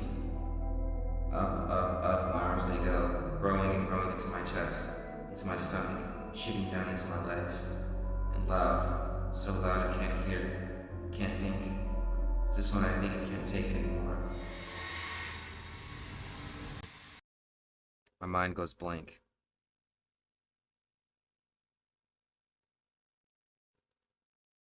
Iggy. There's something soft below me. Furry warmth curled up and nested against my back like an oversized lumber pillow. Iggy! I'm not in bed, am I? I don't remember my bed being quite this soft or lumpy. I moved my lips against each other with a groan of displeasure and tried to turn over before the tendrils of consciousness can fully claim me. For F's sakes, Iggs, you're gonna get yourself buried in there. My eyes snapped open. This isn't my bed. This is my room. These certainly are my stuffed animals. My hundreds of thousands of stuffed animals. The pile of them has overtaken the entire corner of the room, almost like someone spilled a gigantic box at them in through a hole in the roof. Very, very high hole in the roof. I stare up at that same hole now, dark and endless, leading who knows how many miles back up to that circular gap in the tree I only just now remembered falling through. I blink in silence. Till an orange-capped head overtakes my view. You finally awake there, Sleeping Beauty? Genzu, the hole. He fell through the hole. Very good, Iggy. We did fall through the hole. Genzu takes my hand even as I'm trying to gesture up at the ceiling in dazed confusion. Pulls me to my feet. And now we're at the bottom of the hole, because that's what happens when you fall down a hole. I pat my head, my cheeks, my waist, the sides of my legs. And we really... My gaze wanders to the rest of the room, to the warm grain of the hardwood floor, to the rounded windows, the crackling fire with nearby stove kettle already on the boiler. In the middle of the room stands a small table with 5 even smaller chairs, half-eaten cookies, cakes, and sweets littered in its checkered cloth. We really... Genzu whistles between his teeth. We really... The sound snaps me out of my wonderment, and I turn back to Genzu, whose index finger is currently massaging his lower lip. I only realize at that moment that he's not wearing his sunglasses. Genzu, where are... I stop, because Genzu has turned to look at me. Actually at me. Something that hasn't happened in years. My eyes grow so wide, it's a miracle they don't pop straight out of my skull. Genzu, you... Yeah. It asked me what I wanted. I wasn't gonna lie. I gnaw on my top lip. I cannot stop staring. A twinge of guilt tugs somewhere around my diaphragm. Same twig I selfishly tried to bury deep into the recesses of my chest long ago. Genzo scowls and jerks his head away. Would you freaking stop that? It's not like this is permanent. Yeah, but still. You mean you're not even... at all? Oh yeah, I had my obligatory weepy moment. Stared at you all awkward-like while you slept as appropriately heartfelt music played in the background. Someone should put a video on YouTube. Would have gone viral. Wink wink. But after that, I'm not gonna let myself get separated from reality, and I'm not sure as hell not staying down here any longer than we need to. This is all wrong. All of it. We're not supposed to be down here. I finally pull my gaze away, attention returning to our quaint surroundings and the nostalgic smell of spice curling up inside my nasal cavity. Can't argue with that. Somehow I don't know. It's like looking behind the curtains of something I'm not supposed to see. I close my eyes just for a moment. The empty table in front of me is full. All 5 of us sitting there, gorging ourselves on cookies and sweets, chubby fingers reaching for fistfuls of cakes, laughing about the wishes we'd made that day. Everything from a new puppy to a spaceship to sail around the moon. I remember the one time I'd wished I could talk to animals. That would have been a treat. Now, however, the laughter is gone, and all that's left are the deserted crumbles of childish innocence split in unreadable patterns across the floor. I will say though, Iggs, you turned out exactly how I always pictured in my mind. Genzu puts his hands on his hips. I, like an idiot, let the follies of sentiment soften the rigid creases of my heart. Oh, how's that? Like a loser. Very funny. I roll my eyes. God damn, you didn't turn into a stodgy old stick in the mud, did you? The Iggs I know would have never taken that sitting down. I bring a hand to my head with grimace. Sorry, I guess I'm just feeling overwhelmed is all. Guess I can't fault you for that. I keep pinching myself wondering when I'm gonna wake up from this dream. It really is unreal. Oh hey, Mr. Fanny Pants! Calls a glance at Genzu's discovery. He's holding a stuffed purple elephant with buttons for eyes and a pair of yellow striped pants. Its trunk sags to one side of its face like a limp. Well, one could probably guess. So Genzu gives it a flick and sends it to the other side. He was always my favorite. You had a lot of favorites, if I remember correctly. What can I say? I have a lot of love to give. We should look for Bucks. You really think she's here? Genzu places Mr. Fanny Pants carefully atop one of the chairs. No? Yes? I don't know. None of this makes any sense. Clearly something was calling us here. Otherwise the door wouldn't have been open. You think you called all of us then? This gives me a pause. I think a Gidget, Orlam. Genzu and I both came. Bucks is indeed already here. My gaze wanders to the window and the world beyond. My lips part. But before any words can form, the sound of footsteps interrupts my thoughts. Heavy, march-like, again and again. Steady, methodical. I threw a glance at Genzu, then dashed towards the window. Genzu follows suit. Soon both of us have our fingers on the sill, and our heads squeezed inside the rounded frame, eyes seeking out the source of the sound. They come 2 by 2, boots bruising the dirt, long ears bouncing left, right, left. First 2 with white armor tipped red, second 2 tipped black, and on, all with wide shoulders heaving and iron spears swinging in sync. They round the curve of the well-trimmed path, kicking up dust with each synchronous step. Are those the rabbits? Gensu's voice is hushed despite the grass separating us from the small battalion. My insides twist uncomfortably. I think so? I can see them in my mind, gangly and awkward, but sweet and dotting as they watch over us, patient and curious with each new treasure we've shown them or game we wanted to play. They've been our protectors, our friends, but now their soft brown fur is frazzled and splotchy. Their graceful ears are ripped and torn, and their kind eyes twist back and forth in their sockets, twitching and jumping. They march with purpose, red, black, till the rabbit at the lead comes to an abrupt halt. Those behind him barely able to stop in time. His ears are standing straight up, and lightning rods baiting a storm. His nose twitches once, twice, 3 times. He spins around. The rabbits behind him jump into gawkish salutes. The lead rabbit twists his head left, right. The way he moves is unnatural, so quickly and erratic it's like watching a TV stutter from one frame to the next. The tufts of frayed fur on his cheeks shudder with each hair trigger contortion of his neck. Where is he? Where is he? The high-pitched Squawk rattles the window pane. The other rabbits seem confused. They remain quiet, simply retching their heads back and forth in search of some unknown entity. Another squawk from the lead rabbit, half expected to see puffs of steam billowing from his crooked ears. Century 218, you overgrown rodents! This prompts an about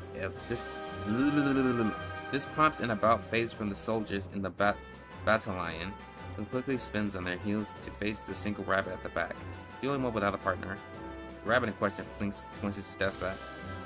Thud, thud, thud.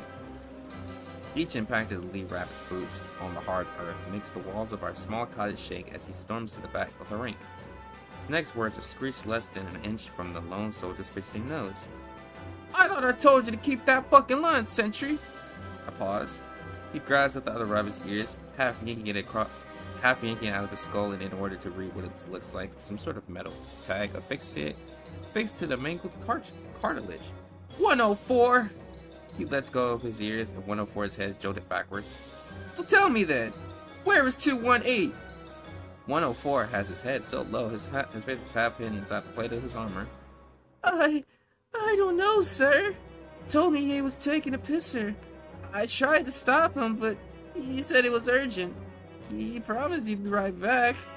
The lead rabbit jerks forward and grabs 104's spear. Eyes like crooked antennae protruding from his head, he wags his tip in front of the cowering rabbit. His entire body twitches between each erratic flick. If I let every one of you untrained lagrimors take a leak whenever you so much as spirit-size your lightnings, we wouldn't even have made it halfway around the kingdom. Do you want to be the one to report to the king that our daily patrol was held up on account of your freaking nitwits unurinating incontinuance? I think not. See what you made me do. Your buffoonery is making me mess up my speech. I'm so sorry, sir. The lead rabbit's face has gone red. The next time someone so much as needing to relieve themselves, he raises the spear above his head. I want you down on your knees saying, let's! The head of the spear descends, clocking 104 right between the ears. Me! And again right on the same spot. Help! Another jerk upward, another jerk downward, this time eliciting an audible crack from the bone. Stop, sir! But he doesn't stop. Not even after his verbal tirade is over. 104 brings his hands up, but the spear swings past them easily, again and again and again, cracking against the same spot. 104 drops to his knees as the next hit dents his skull inward. The other rabbits watch on in petrified silence. And out of the corner of my eye, I spy Genzu's fingers tighten against the windowsill. My own breath has gotten itself caught somewhere around the base of my throat. Crack. Red leaks down 104's forehead, filling his eyes. Crack. The crown of his head dimples, buckles. Crack. Pinkish brain pushes up through the fractured bone as his eyes bulge from their sockets. Crack. This time, the head of the spear sinks all the way down to his nose, forming a mangled valley in the middle of his head and ejecting blood and brain matter all up the sides of his face. 104's body shudders, deflates, and collapses to the ground. Sticky goop drips from the head of the spear onto his back. The lead rabbit's shoulders heave. He gazes upon the handiwork for a moment before righting the spear and stabbing the bottom end of the dirt. The head of it shudders from the impact, sending more red splatters to the ground. He whirls towards his battle lion, throws back his shoulders. No! Bathroom breaks! He squawks with another twitch of his head and shoulders. Yes, sir! The other rabbits pull a stiff about face, heading snapping forward. Now march, you ingrates! With one last window-rattling screech from their leader, they began their march anew. Boots bidding? What?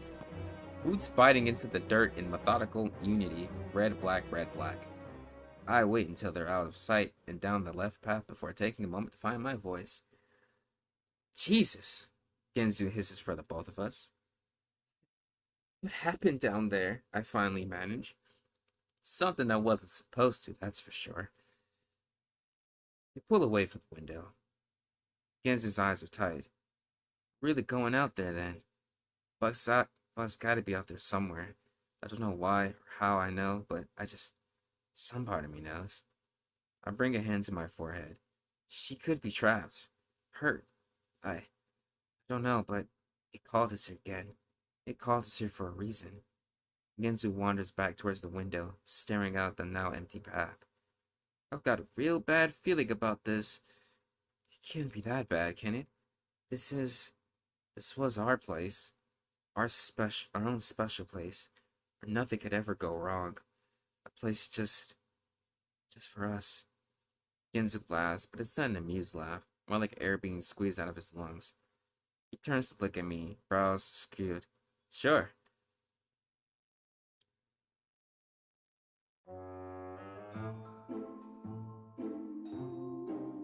God damn.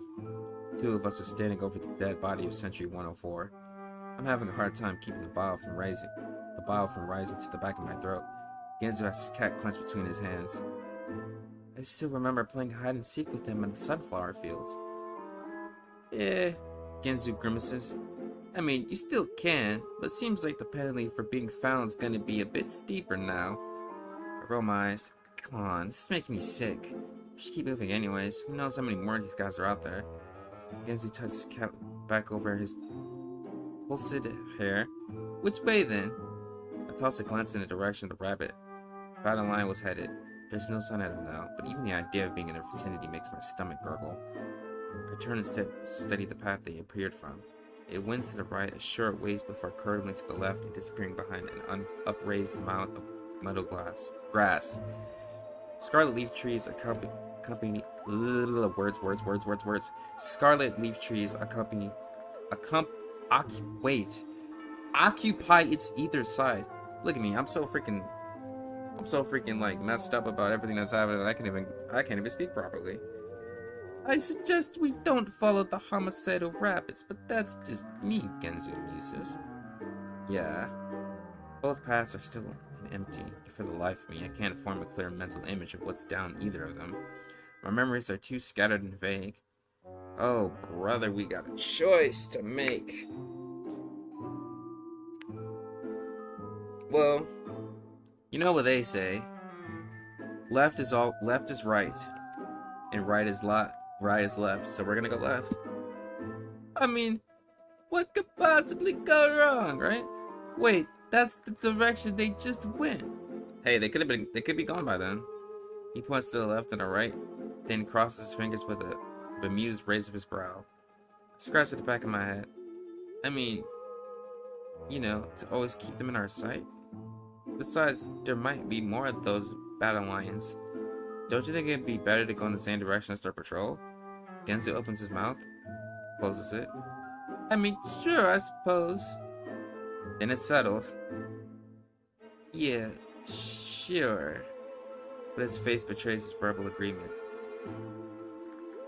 We start off to the left. We're using the road we seen the battle line disappear down earlier. The landscape is open at first, giving view to lopping hills and far-off flower fields. Soon the trees grow thicker, and the path winds first left, then right. Surrounding scenery disappears from sight. It's darker now. The leaves form a reddish-pink wall around us. And it's quiet, too. No breeze. No insects. No birds. Everything is weirdly still. Are you starting to feel really weird, or is it just me? Genzu hisses, his voice no more than a whisper. Something does feel just a bit off, I reply as I glance around. It's then that I see it. Just up ahead. The battle line has stopped in the middle of the path. Genzu quickly yanks the back of my shirt, pulling me off and into the trees with a his curse. But whether it was fast enough or not is yet to be determined. I see the ears of the lead rabbit twitch left and right. Turns around with a shuddered jerk. Looks from rabbit to rabbit. His entire head twitches. There's someone here. His eyes dilated, then undilate. He blinks and twists his nose. I can smell him. Someone, sir? The left rabbit of the frontmost pair asks hesitantly. Yes! The lead rabbit riches his gaze towards his underling, sending spittle and snot flying across the battle line. You question my olfactory perspective? No, sir, of course not, sir. The lead rabbit skulks forward as the other rabbits dart out the way. Shul drips from a gooey waddle of fur beneath his chin. At first, his route seemed meandering. A bit to the left, a bit to the right. The other rabbits jumping back each time he changes direction. Soon, however, his destination seems all too clear. He's coming towards us. Gensu, I whisper with a shuddering breath. Gensu's grip on my shirt tight. Come on. He tugs me further back into the trees and towards a patch of brush. What we don't anticipate, however, is the sudden slope of the earth. Gensu goes first, his feet sliding out from beneath him before he even has a chance to think about letting go of me. He takes me with him. We go tumbling down the leaves and twigs in a flurry of snips and snaps. Gensu's back slams into the trunk of a white oak, and I follow behind, getting the breath stolen from me as my diaphragm collides with his chest. My head reels, my chin, something hit my chin, my knee? I can taste blood in my mouth. I bring a hand to my forehead with a groan, and finally rest my eyes open, only to see Gensu looking at me in sheer terror. No, not at me. Past me. I turn around. What is that? See the lead rabbit mirroring inches from my head. My heart leaps out of my chest, and I scramble against Gensu in an effort to put any distance I can between me and those yellow eyes. Found you. I don't register what happens after that. 1 second, his breath is coming down hot on my face and neck, and the next, there's a hole in my stomach. I cough, sputter, blink in disbelief. The spear is through me. Another cough. This time, blood bubbles up between my lips, forming a shuddering balloon that splatters inky redness all across my cheeks and nose when it pops. Gensu, I croak. But Gensu's silence behind me. There's a strange warmth swirling around me, swirling up through me. Blood pumps out from the puckered skin of my stomach, across the handle of the spear, coating my fingers, spilling onto the ground. My vision warps. Through the darkening cloud, I see the rabbit reach down, yellow eyes like the headlights of a car in the fog. He grabs my face, my cheeks, claws crawling into my skin. We'll be eating well tonight. Then everything goes black. Did I just die? Oh, I got a game over? I didn't even know there was game overs in this game. The rabbits did eat well that night. Would you like to restart from before your most recent choice? Yes, please. Good choice. Thanks, game. Okay, so we're not going left then.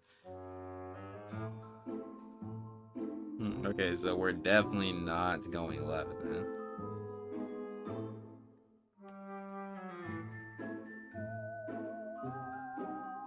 Just going left.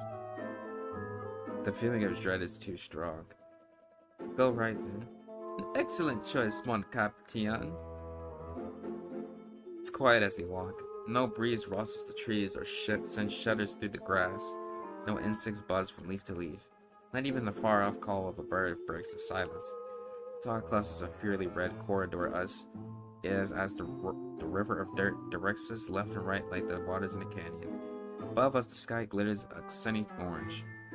And on our side, and on our either side, strange flowers of blues, purples, and teals dot the grass between the trees, some of them twisting and curling. The thick trunks like the kaleidoscope vines. Oh, right. I forgot to ask. Gensu's hands are in his pocket. What did you wish for?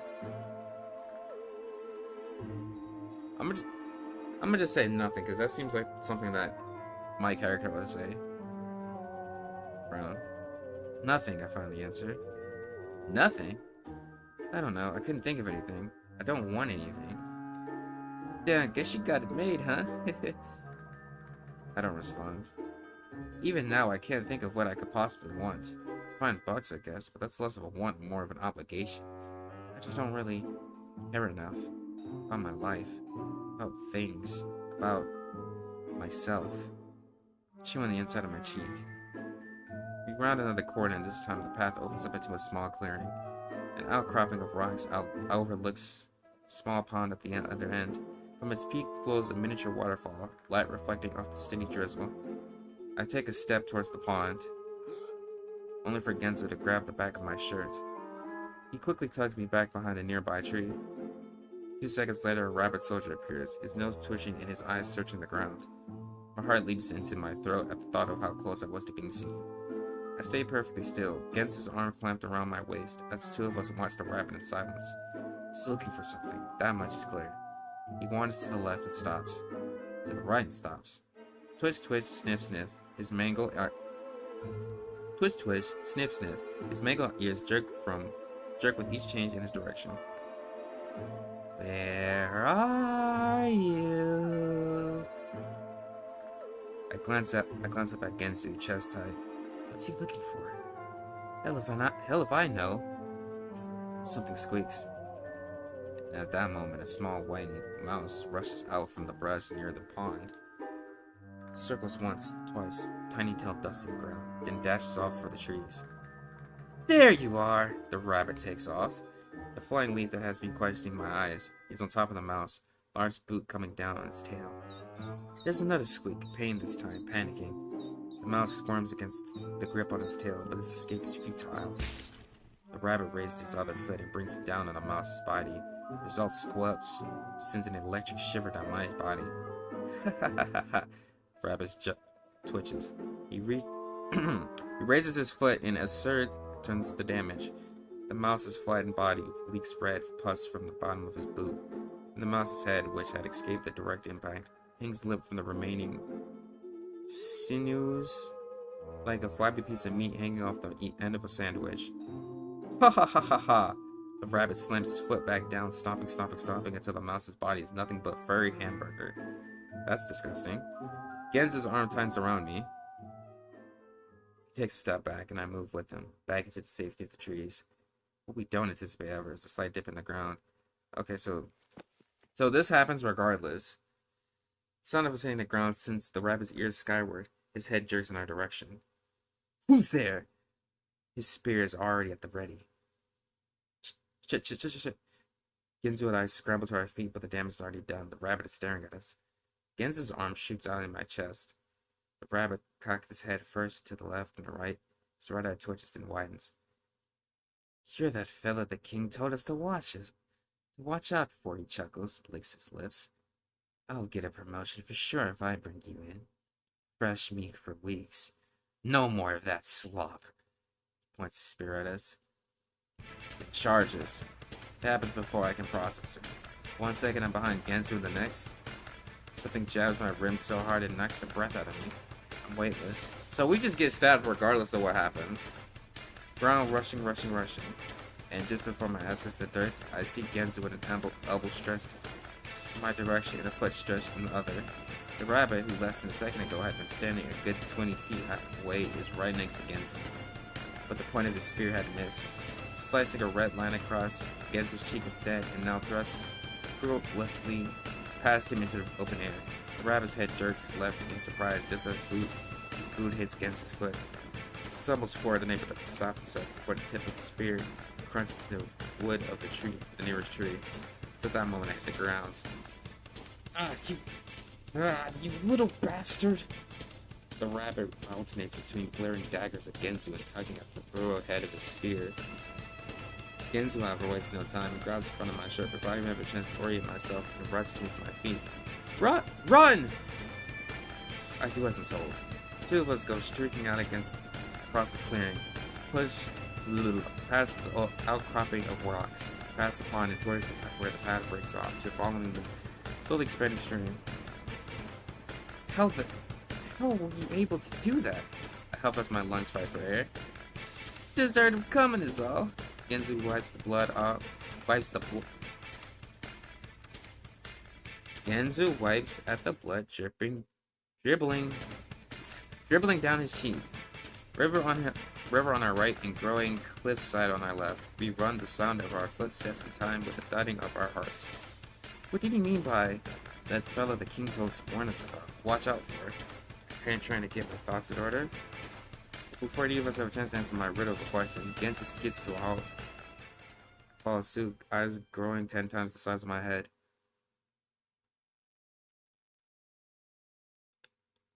The ground in front of us is no longer, well, ground. Soft, lumpy, and pink.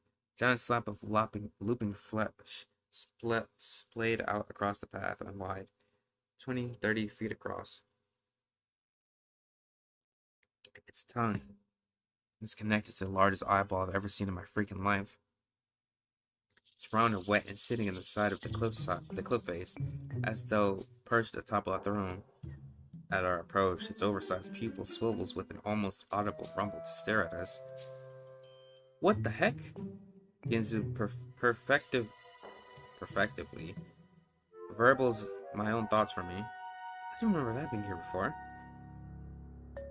I take a step back from the slimy pink hunk of a flesh draped across the path and lapping at the river water on the other side. You couldn't pay me enough water to walk across that thing. Genzu looks about ready to retch. Despite my mutual feelings, I also know that Rabbit's going to be on our asses in a matter of moments, even if even that. Quickly scan our surroundings, looking first at the steep rocks to our left, then to the river to our right. The cliff seems out of the question, but the river is too wide. There doesn't seem to be much of a current. Just as I'm studying the intricacies of the water patterns, I feel a tug of hem on my shirt. My head snaps down, eyes refocusing themselves just in time to take in the sight of a small creature staring up at me. What the hell is this? Is this a tomato? Why does it look like that? What the hell is that thing? Genzu comes up from behind me as I've recovered enough just to ponder that same question myself. It's small, only coming up to my knees, but its head is large, puffy, and oblong, red, bright red, almost like a tomato. Two beady black eyes rest above its ginormous, shit-eating grin, and its stunted, pocketed arms wavers slightly with each heave of its chest. What you want there, little guy? I pop a squat, hoping a decrease in my height will make me appear less of a threat. It warbles something incomprehensible, then waggle its tentacle-like arms off to the right. I turn my gaze in the direction it's pointing to see a neat wooden bridge stretched across the width of the river. Hey, there's a bridge! My brows furrow. I swear that wasn't there before. You're trying to help us then, are you, little dude? Now it's Gensu's turn to kneel, though he has a lot less height to lose. The creature joggles its arms with a happy wobble. It certainly seems like it wants to help us, though I can't shake the oddity of the bridge. There's no way I would have noticed that when I was surveying our survey. Bro, I can't freaking read today. Holy Christ! When I was surveying our surroundings earlier. Still, our only option is turn to look at the hulking tongue again. There's a stagnant pool of saliva saturating the dirt in front of it, and that giant gooey eye is still watching us. I clench my hands in my curls with a groan. There you are! I spin around, only to see the rabbit at the end of the path, the spirit pointed at us. My heart promptly drops into my stomach. Ah! Gensu takes a step back. Even our tiny acquaintance brings its arms to its mouth for fear. What are we doing, Iggs? I can already see the rabbit rearing up for a charge. Let's make a choice now. It's probably going to save anyway. Oh, don't override that save. It's probably gonna make it. It's probably, if I die, they'll probably just make us like reset here. The bridge is a tongue. If you're naked on that nasty ass tongue, we going to the bridge. I spit around to face its volubious head and point emphatically at the direction. Take us there quick! It nods in fright, then grabs my hand and begins to run. Two of us jog to keep up, making a beeline for the bridge. By the time we clamber across it, my lungs are burning for air, and sweat leaking rivers down my forehead and neck. I throw a hurried glance back to check on the rabbit and see him just standing on the other side of the bridge staring at us. He's not following us? Genzu asks with a wheeze. He's leaning forward with his hands on his knees as he fights for breath. Guess not. I looked back and forth between the rabbit and our new friend, who's now smiling up at us expectingly. Maybe this is some sort of, I don't know, protected area? Genzu wipes his forehead with his sleeves and gazes around. Seems sus, but sure. I squat back down next to the small creature, curling an errant lock of hair behind my head. Ear. Thanks for that, little guy. Who knows what that rabbit fellow would have done to us? My words of appreciation are met with a happy squeak. We're actually trying to find some people, you know.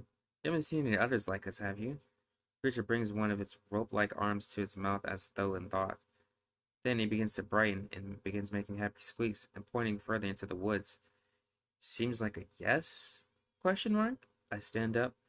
Maybe the others came this way too. Genzu's looking off in the direction the thing pointed, one eyebrow raised.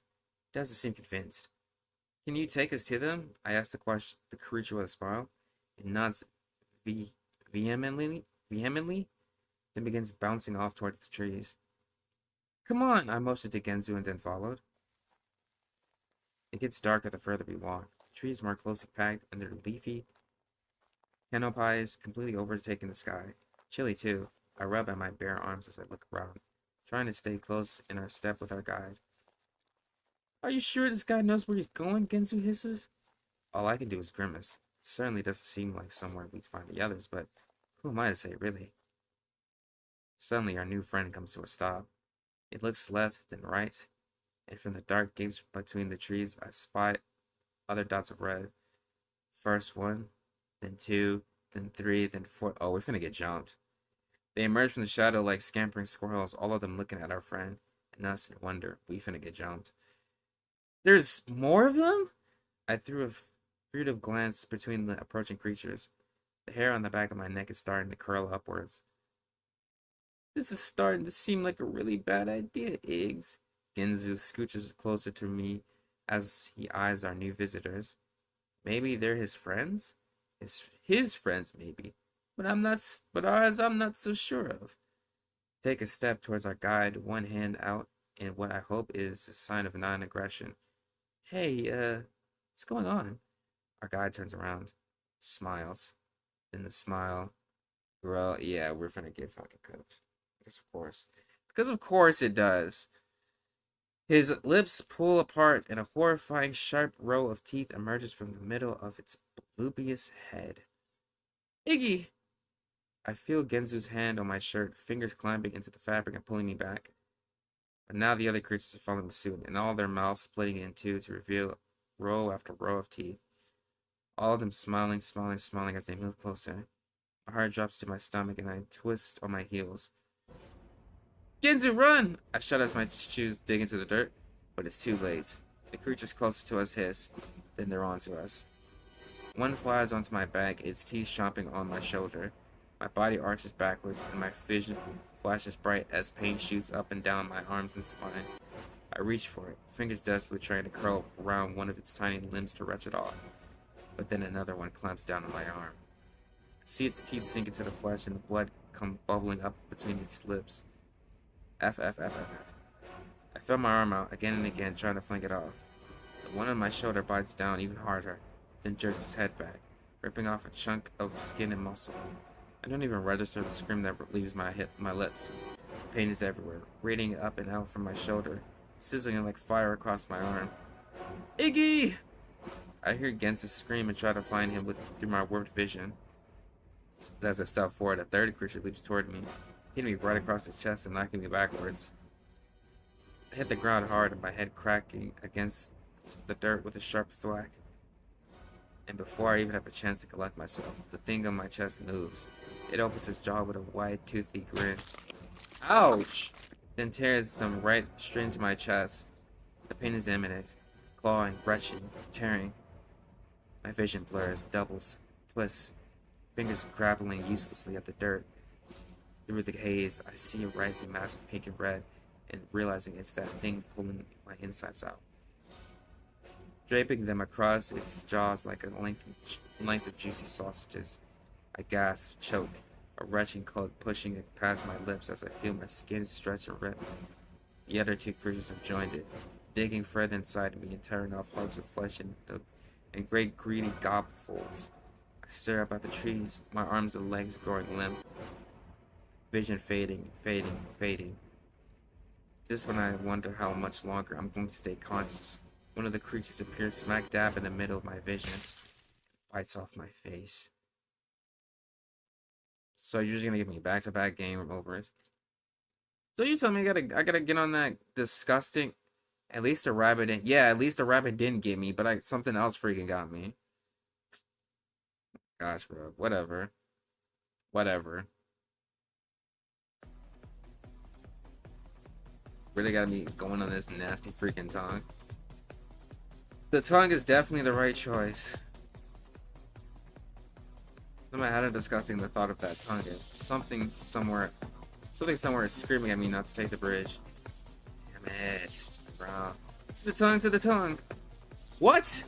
Genzu squeaks, his voice raising about 2 octaves.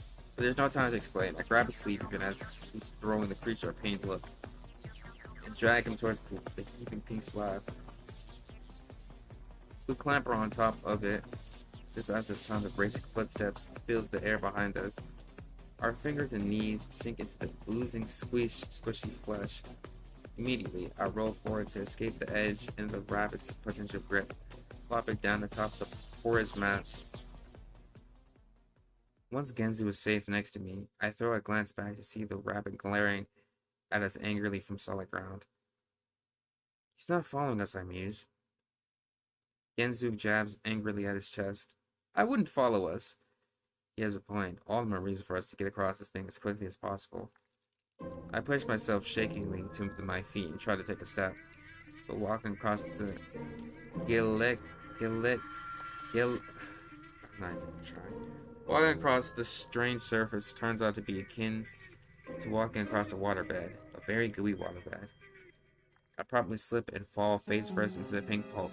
Saliva gushes up through the jiggling pores. Next to me, Genzu is crawling forward on all fours, his face betraying his disgust. This is the most disgusting thing I've ever done in my life. I shakily rise up on my hands, fingers sinking into the tongue's flesh. The bulbous nodules on its surface scrape against my palms. Let's just hope it's not the last thing you ever do in life. I wince and follow after him, saliva quickly saturating the knees of my jeans. It's slow going. Not only does the sponge-like surface make it difficult to balance, but the slick film of saliva makes it nearly impossible to build up any sort of momentum. Keep my eyes trained forward as I crawl, trying not to look or think about the viscosity seeping up beneath my fingernails. It's watching us, Gensu's voice catches. I chance a glance of my own to the left. The pupil of that cyclopene eye is fixed straight on us, unmoving, hawkish. I immediately jerk back to the front, shudder zipping down my spine. Just keep moving. Halfway there, halfway across that vast ocean of pink. We just need to keep moving. It's at that moment that the tongue moves. It starts as a low rumble, like a foreshock prefacing an upcoming quake. And the salmon-colored flesh begins to undulate, giving rise to rippling tremors that send our bodies bopping. Genzu! I attempt to crawl towards him just as a veritable mountain of flesh rises up from the ground, taking us with it. What the heck? Genzu loses his balance and lands with a splat on his back, his hands to his head. The growing hillock takes us up, higher and higher. I dig my knees and fingers into the gooey pink sinews to keep from sliding off and cracking my skull open on the ground far below. The mountain continues to rise until, just as I fear I'm about to lose my grip, it shifts gears, no longer reaching for the sky, but instead rolling like a wave. The upsurge of flesh ripples, crests, then surges forward, taking us with it. I lose track of up from down, slipping and sliding across the slick surface, and only once it slows to a stop, and my body slides limply down the slide of flesh. Do I notice how close we are now to that all-seeing eye? Gensu glides down next to me. I don't even have to look at him. I can practically hear his heart thudding away in his chest. Neither one of us makes a sound as the warbling pupil of the eye dilates, focuses, and stares straight through us. I can see tiny twitches of movement, just ever so slight, jumping back and forth between us. They make the soft, wet surface of the eye tremble and up and jump. Quiet. Moisture dribbles down my forehead and cheeks past my collar, tickle my spine. Quiet. I chance a shuddered breath that dances across my lips. Another low rumble, and a sudden shadow overtakes us. I look up just as the tongue's giant tip curls around, stretching towards us like a probing worm. A slab of wet flesh engulfs both of us at the same time. So we just got, ew, that's nasty. So we're just getting swallowed up, huh? That's what's happening. So we just getting swallowed up regardless. All right, I see how it is. This noise is freaking disgusting. I actually cannot read this. Please stop. Please stop. Please stop. Please stop. Please stop. Please stop. That sound is disgusting, bro. And it's only once my entire upper left is dripping with muck that it pulls away, leaving me plastered to the porous surface behind me and looking like I've just been frisked by a slug. I peer over the blurry lenses of my glasses at Genzu, who looks seemingly depredated. His cap is half cocked, atop his head, scruffy hair forming erratically gelled points. Consider that a memory I like someone to permanently purge from my mind. No sooner has Genzu's smart retort left his mouth than the giant watery pupil of our captor moves. It whirls backwards, pulling a full circle before returning to its previous position. This time, sporting thousands and thousands of tiny lines. One of the lines pops open, revealing another small eye, followed by another, then another, then another, then another, then another, then another, then another, then another, popping open by the hundreds countless dots of white atop the shedding surface. Then, the biggest line of them all, one that bisects the entire eye. Okay. My fault, gang. I think I like what it tasted. Gensu screams as the creature shrieks again. A deep, throaty pause. Actually, you know, it doesn't matter. A deep, throaty, unwell howl that has me clutching at my ears. Behind us, the tip of the tongue has uncurled itself. And now the entire tongue is rising, tilting, forming one monstrous slide of doom that ends straight inside that monster's mouth. Scrabble into motion. Crawling upwards as fast as I can. Attempting to dig my hands, my fingers, my nails into the tongue's slick surface. But the higher the tongue tilts, the further I slip. It's all I can do to keep from tobogging straight down the chute like I'm on a slip and slide from hell. Iggy! Gensu's voice grabs my attention. Through my panic, I see him brandishing what appears to be a screwdriver. Never leave the workshop without it. What?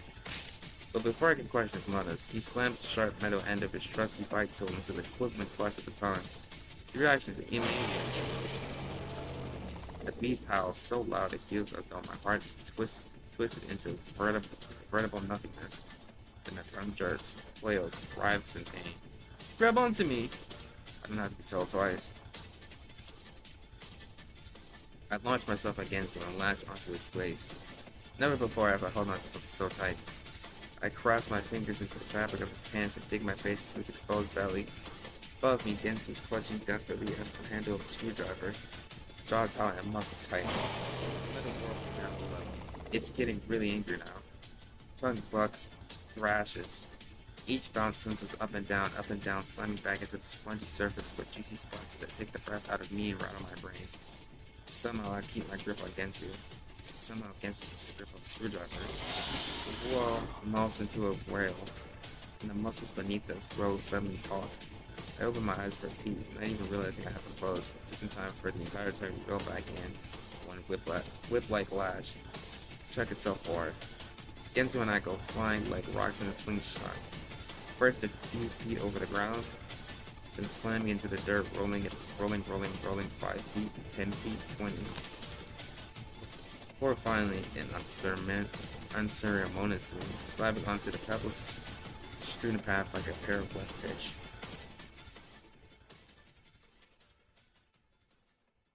Twin pulls of saliva turned the ground dark beneath us, head still spinning. None of sure I'm still conscious at first. I opened first one eye, then the next. Then, with a groan that's half agony and half disgust, I pull myself up on my palms. Thick, clammy strings of goo stretch between my skin and the puddle below. Genzu rolls over. His cheeks are painted with glossy drool. Nothing could ever go wrong, huh, Iggs? He laughs and hacks another wad of saliva into his chest.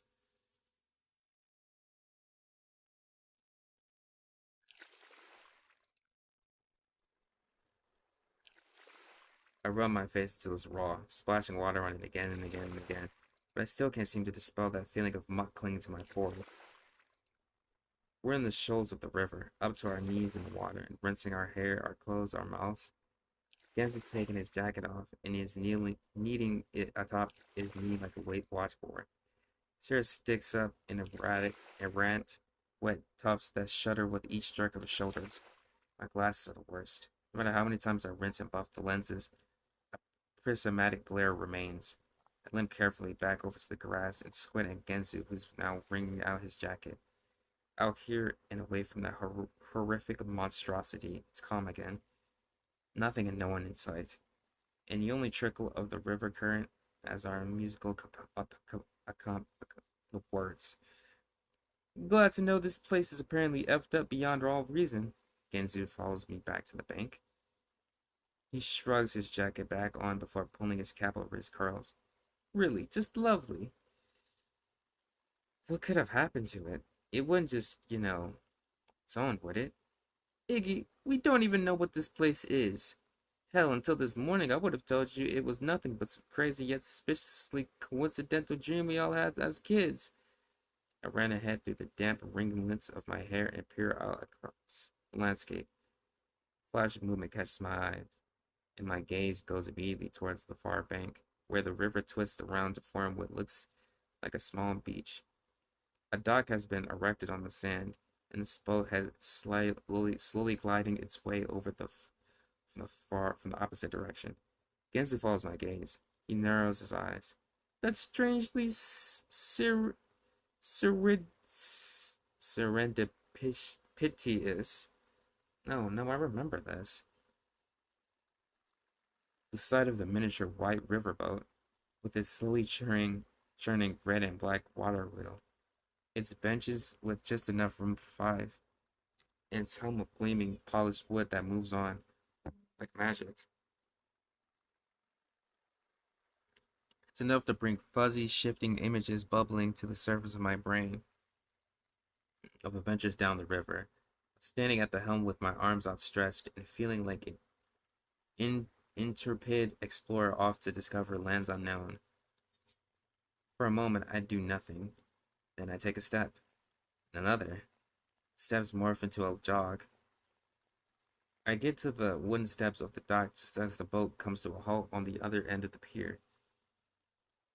Jesus! Genzu hips butt behind me as he wants to catch up.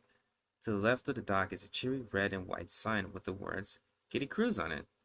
Past it, I see the river fork with the right channel leading back on the direction we just come, and the left leading deeper into the unknown. I point towards the boat like some sort of over-route tour guide. We can take this. Better than walking, that's for sure. You gotta be freaking kidding me. Oh, I'm sorry. Did you want to stay on the road with a giant man-eating eyeball and the homicidal robot? Robot? What? Homicidal rabbit guards. Hey. Genzu raises a finger, then lowers it with a shrug. Come on, I remember riding this all the time, I urge as I start up the steps. My ascent is halted, however, by a jovial, high-pitched voice from the other side of the railing. Come and ride the Kitty Cruise and sail the waves from days. Adventure like you've never had the end to your malaise. I feel like that was supposed to be wrong. I feel like I was supposed to say, oh brother, it's a flower. Is this flower gonna try to kill us? On some like Undertale type drink? It's a flower. Brilliant white petals adorn its oversized head. and its glossy green leaves shimmy with its dance-like movement. It has no mouth, but somehow the words form all the same, melodic and springly. Gentle sailor, pack your bags for perils on the prow. Just don't be falling overboard, else you'll need your towel. Genzu wanders over, hands on his hip. The flower comes up to his waist. It twists to top its roots as though looking up at him. Cap of orange scale of height, the palace yearning you cloak and trite are more glaring than your loss of sight. I raise a brow. What's that supposed to mean? Means a chicky flower's about to get its roots flayed, that's what. Genzu rolls up his sleeve and takes a menacing step forward. The flower brings its leaves up to its chalky yellow gymnasium. There's so many big words in this freaking game, Jesus. As though slapping its hands to its cheeks in fright, it recoils at Genzu's approach. This gentle flower, locked in its earthy cage, warrants not the flutes of your misplaced rage. Genzu snorts. Can't help but laugh. It's just a flower again, no need to get so worked up. Says the one not getting ridiculed by it. Just ignore it, come on. Genzu helps but calms. He readjusts his cap on his head with a cavalier twist, nods once at the flower and steps towards the dock. The flower waggles his leaves. Kiss my grass, you big horse ass. Genzu. Okay, I'm not gonna admit, that was kind of funny. I ain't gonna hold you. Genzu! I just managed to grab the back of his collar before he goes homicidal garden all over the poor plant. I pull him back towards the steps to the dock. He lets out another snort, but stops his assault. His face is red with indignation. Come on, let's just get to the boat. Yeah, sure. We start up the steps, wood creaking beneath our shoes. The soothing breeze and charming dale wait you on this gentle creek. When through the collector's yard you sail, those with no wish to join 'em must not peek. I stop, glance back at the flower. Genzu nearly runs into the back. What's the holdup? I thought you said not to listen to that thing. I lick my lips. Flower is back to its normal chipper dance. Yeah, you're right, it's nothing, come on. The boat is still anchored at the end of the dock, although almost as though waiting for us. The memories are stronger now. I can see it in my mind as clearly as though it was yesterday. Me at the front, my hands on the wheel as though steering us towards the horizon. Genzu and Gidget in the first rows of seats. Gidget had enjoyed letting her fingers run through the water as we drifted slowly down the river. And Genzu, yes, that's right. Genzu had constantly joked about throwing Olam overboard. Something about a sacrifice to sharks. Orlam, sitting behind him, would always get that look like he was about to pee his pants, while Bucks in the next seat over would already be anxiously searching the water in search of dorsal fins, her eyes widen. I look at the boat now, so small. Back then, it had felt like a mighty galleon. Damn, Iggs, you're right. I'm starting to remember now. This boat used to be the stuff. Genzu pushes past me and throws a leg into the boat. It bobs back and forth in the water as he boards. I wait until he's situated on one of the seats before following suit, not wanting to completely capsize the thing. For a moment I worry that it might sink beneath our combined weight, quite a bit larger than we were the last time we rode, but it ultimately holds true. Genzu raises his arm in the air. Dude, let's get this tugboat to tugging. I look around, wondering if there's something we need to do. Button to press, lever to pull. Apparently, all it required is our presence, as no sooner have I started my search than the water wheel in the back slowly chugs to life. With a shudder, the boat begins to glide across the water. I sit down shakily in the seat next to Genzu before I can lose my balance and fall overboard. The river is calm, smooth, and the boat cuts through the water like butter, slowly but steadily. Once it reaches the fork in the river, it turns left automatically, taking us further away from our cottage, rabbit guards, and that hellish ocular creature. Genzu leans back, feet propped up on the edge of the boat and head resting in his arms. I'll admit, this is much better than walking. Yeah, scratching my bare arm. My still damp clothes cling to my skin, cold and heavy. We now round the bend, now drifting dreamily past the colorful scenery. Knolls of gold and green slope upwards and away from the riverbank, and red and purple trees stretch towards the orange sky. Decorating the ground are flowers of all shapes and sizes, cattails, tufts of white cottonweed, and all of it seems seemingly untouched. No signs of life to disturb it. I watched the wheel at the helm creak gently back and forth, keeping us centered in the middle of the water wave, continuing our journey upriver. The gentle current is likely to put me asleep before long. I can't decide if the absolute sun's is eerie or calming. I shifted my seat, hands in my lap, and thumbs battling at each other. Then tossed a glance at Genzu. He's got one eye open, studying me. What? I asked, incredulous. I don't freaking know at this point. He shrugs. Just don't want to forget what you look like when this is all over. I bite at the inside of my lip. The twinge of guilt is rising up again. Genzu, As for me, though, that I'll gladly forget. I'm ugly as hell. I mean, wow. Kinda wish I never figured that out. I roll my eyes. You're not ugly. Maybe compared to Olam. I'm sure he really takes the cake. He was gassy enough as a kid. He stands up, hands clasping and unclasping. You should really lay off him, say nothing. I feel like he would just be like, he's not ugly. He's not that ugly. This makes Gensu laugh. Oh sure, and the Pope's gonna declare him a saint. Yeesh, Yiggs. I know your taste wasn't great, but I didn't know it was horrible. That's not what I meant, and you know it. I'm just saying he looks fine. He's just a little different. Besides, we both know what he's been through. Gensu chews on the inside of his cheeks, silence settling over us. He shifts, turns his head, adjusts his hat, and finally, damn, though. All of this, it's bringing it back a F ton of memories. I know what you mean. We're rounding another bend. Dandelions and sunflowers dot the opposite bank, tall and proud. Have you ever wondered, if we would have stayed friends, the five of us, if it weren't for this place? Genzo leans back again, eyes towards the sky. His jaw moves as though he's chewing on his thoughts. I know that we forgot a lot, or maybe, I don't know if that's the right word. More like, began questioning if it was even real or not. At least for me. But maybe, that secret somehow kept us together. We didn't want to lose the only people we could share this memory with. Or we're just a bunch of losers who never made any other friends. Press my lips to a line. Being serious. And I'm not? Genzu shrugs. But I mean, why did...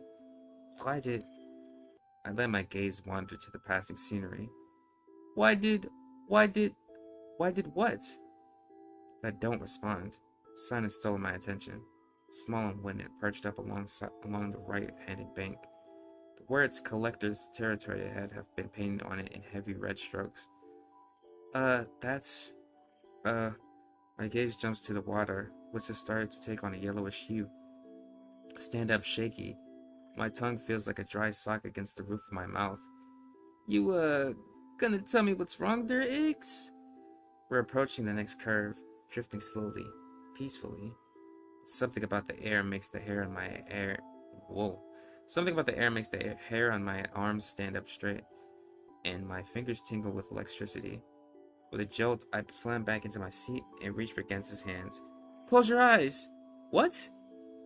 I'm trying to press Gensu's palms against his eyes. Just do it, there's no time for explanation. Close your eyes and don't open them until the boat stops, promise me. Jesus, Iggs, that run-in with the gnarly monstrosity must have really got you shook. Promise me. Genzu waves his arms in disbelief but closes his eyes all the same. They're closed, Jesus. I watch him for a second, making absolutely sure that he's closed them for good. Then follow suit, folding forward and cupping my eyes with my palms.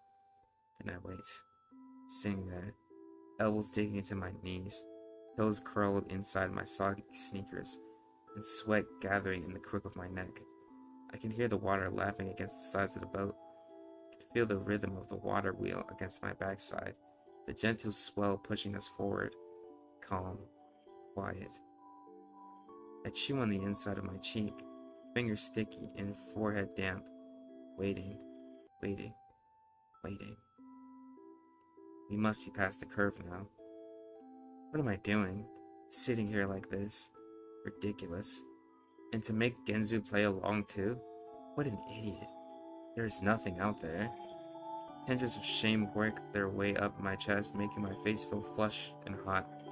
My stomach feels like it's about to be tied in 50 different knots. Stupid, stupid, stupid. I should just look already. There's nothing there. All I ever do is overreact. My cheeks, my neck, my back feel so hot.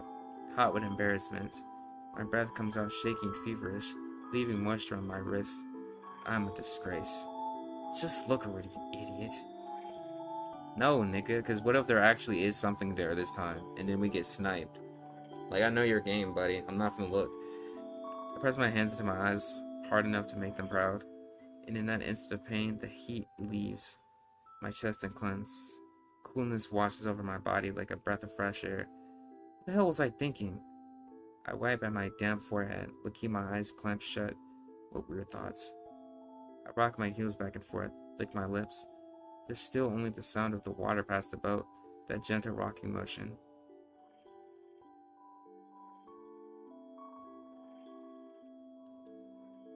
Hard to believe I'd just been berating myself for wanting to play just a little bit safe. Though I have to admit, I am a bit curious. Who is the collector? And what is this territory of his? Why aren't we allowed to see it? The back of my neck tingles with curiosity, a tangible feeling of yearning. It spreads down into my back, pinpricks that dance with excitement. I want to see it. I want to see what's out there. My eyelids flutter momentarily, and the thrill that sends up and down my spine is enough to make my heart jump. I need to know. This single thought has consumed me. I can't stop thinking about it. This unstoppable need. My lips curl upwards just thinking about it. My breath grows heavy with excitement. I will know. Another flutter. My body throbs with it. Heart thud, thud, thudding faster and faster as adrenaline pumps through my veins. I brace myself. No, I'm not looking, bro. Like, they want me to look so bad. Like, no, I'm not finna look and then you give me sniped because I wanted to be curious. No, we not finna do that. Stop. I know your game, bro. I'm not finna do it. I know I'm too familiar with your game at this point.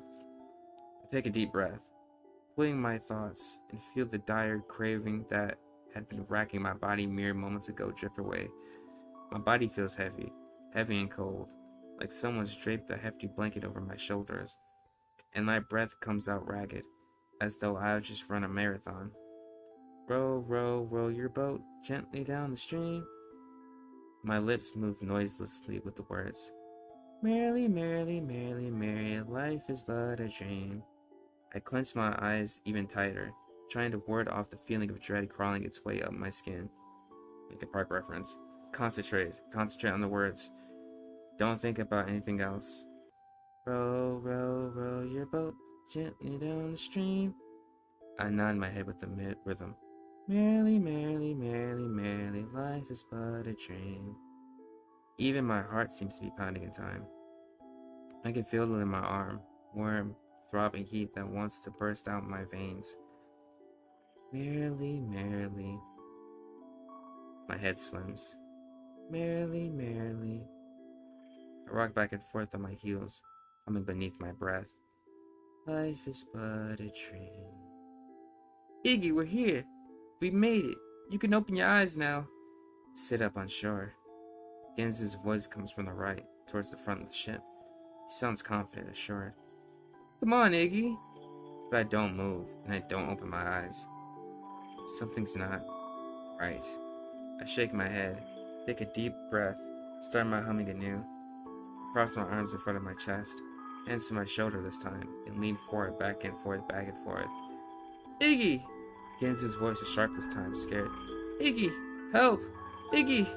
I hum louder, then comes to screaming, desperate, pained. F, F, F, F, F. I clench my eyes even tighter, but it's not tight enough to stop the tears from escaping out the corners. I bite down on my tongue. The sheer terror and the shrieks gouges at my heart, hollowing it with each renewed onslaught. It sounds like he's being torn apart. The tears grow heavy and dribble down my cheeks to pool beneath my chin. Iggy! Okay. So now... This still is a trap though, right? Like, I feel like if I'm gonna look, this... Oh my god, this is actually kind of hard. This is actually kind of difficult. I'm saving though. This is actually kind of difficult. Okay.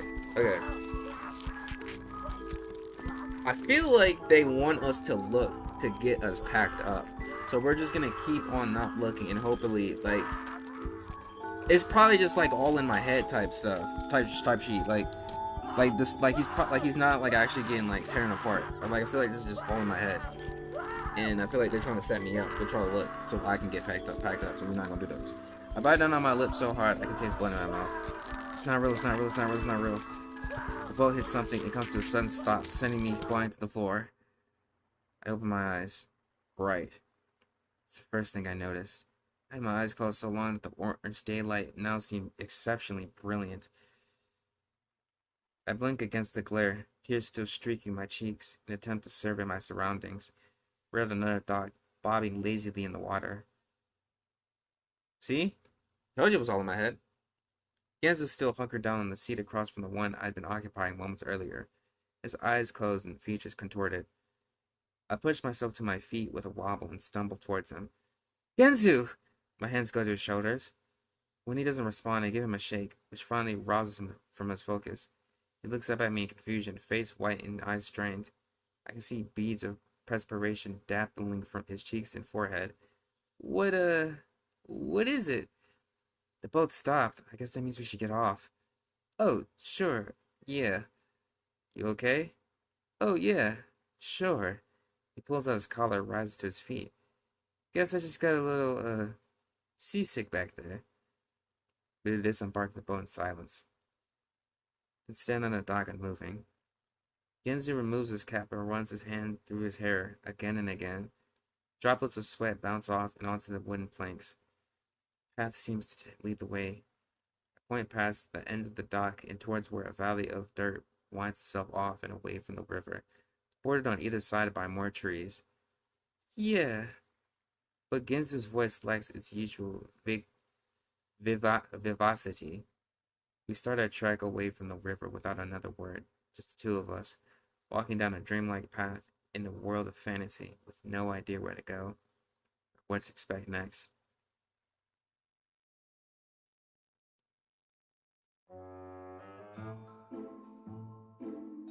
I'm not sure how long we walk.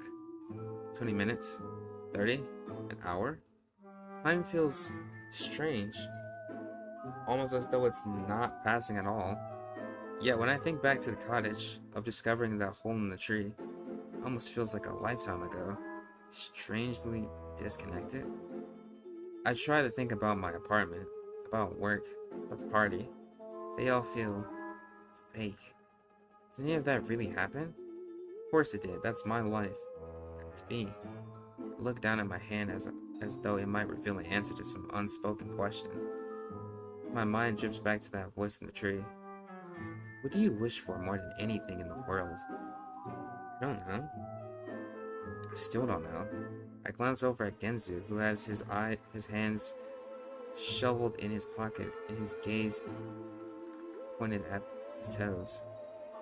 The cut on his cheek has stopped bleeding and is instead forming a thin, dark scab across the flesh. Why had we stopped seeing so much of each other? Why had I stopped seeing much of any of them? I can't remember the last time I hung out with any of them one-on-one, spending time together, talking. I'd been busy. Had I, though? I wince. Not any busier than normal. Certainly not so busy that I couldn't have taken some occasional time out of my schedule. I never even reached out to anyone of my own accord. Even when they'd reached out to me, I usually make up some excuse. Some friend.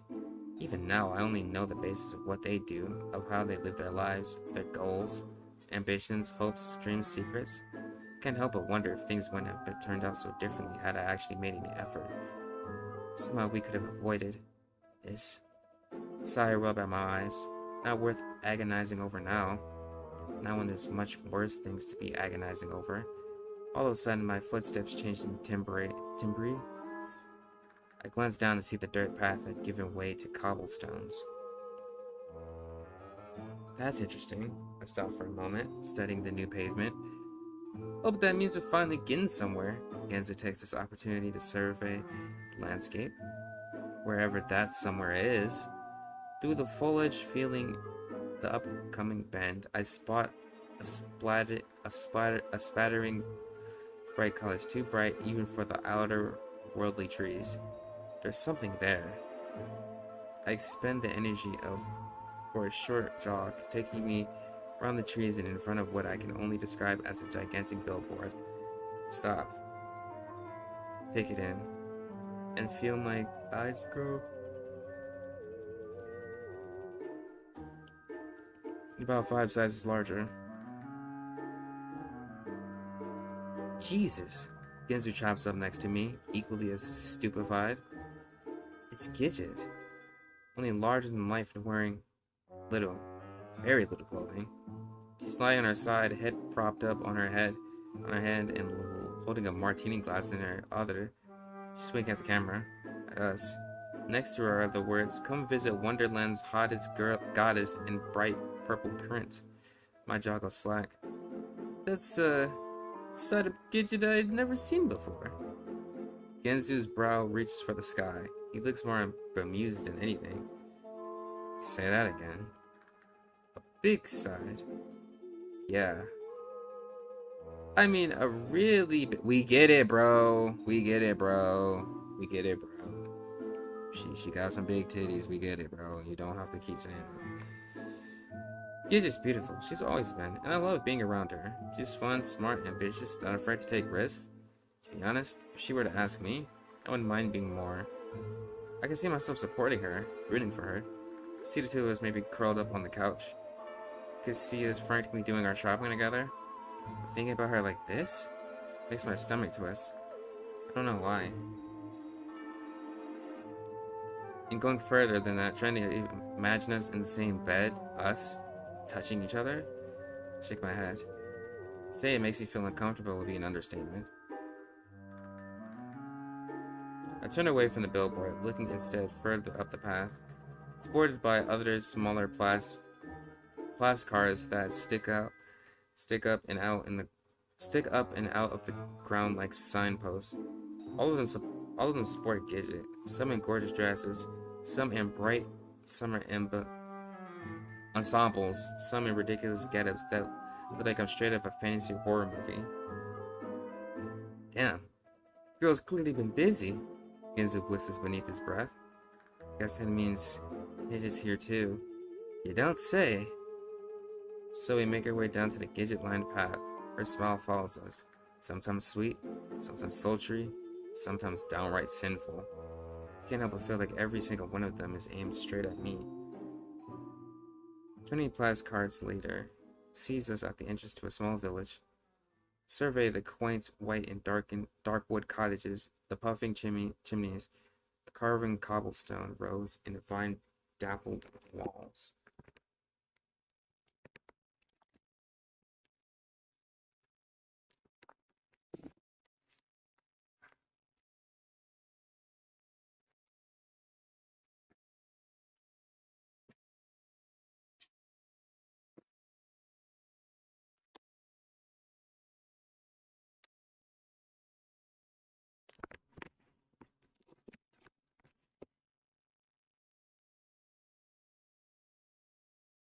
I remember this though, not quite as clearly as the kitty cruise, more like an out-of-focus snapshots.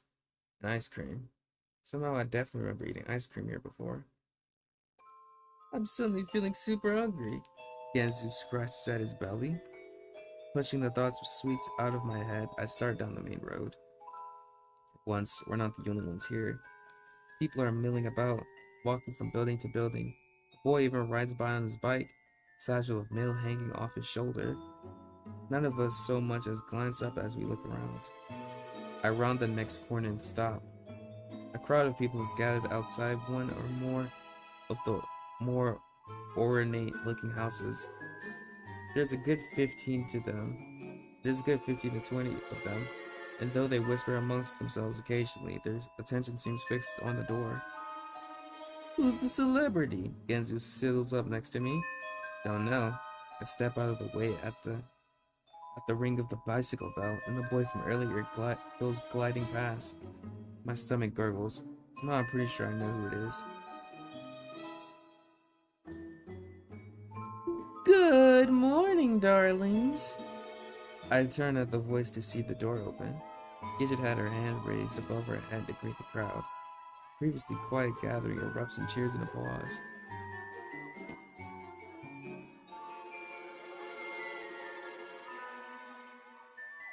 The sinking feeling in my gut forms itself into a 2-ton boulder.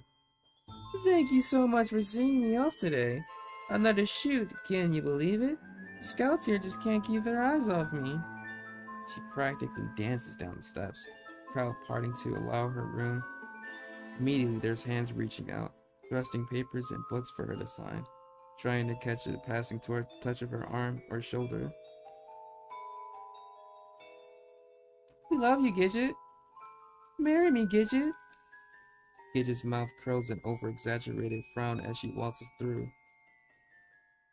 Oh, I'm sorry. I'm quite a rush today, she pauses, then smiles with a wink. But I suppose 1 or 2 autographs wouldn't hurt. The crowd goes mild, flicking their pens and photos and exposed skin at her with even more vengeance.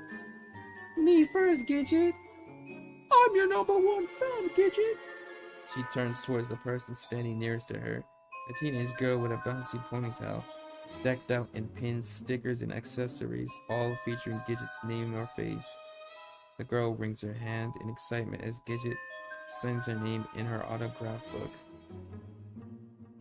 Hey, Gidget!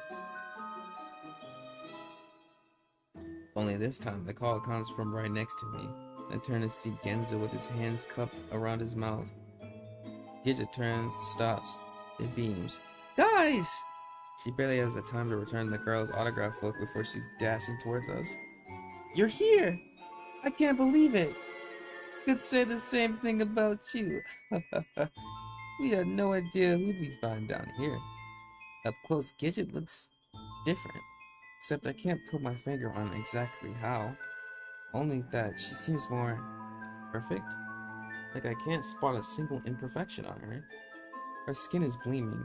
Her blue eyes actually seem to be sparkling. And even her hair is flawless. Not a single lock out of place.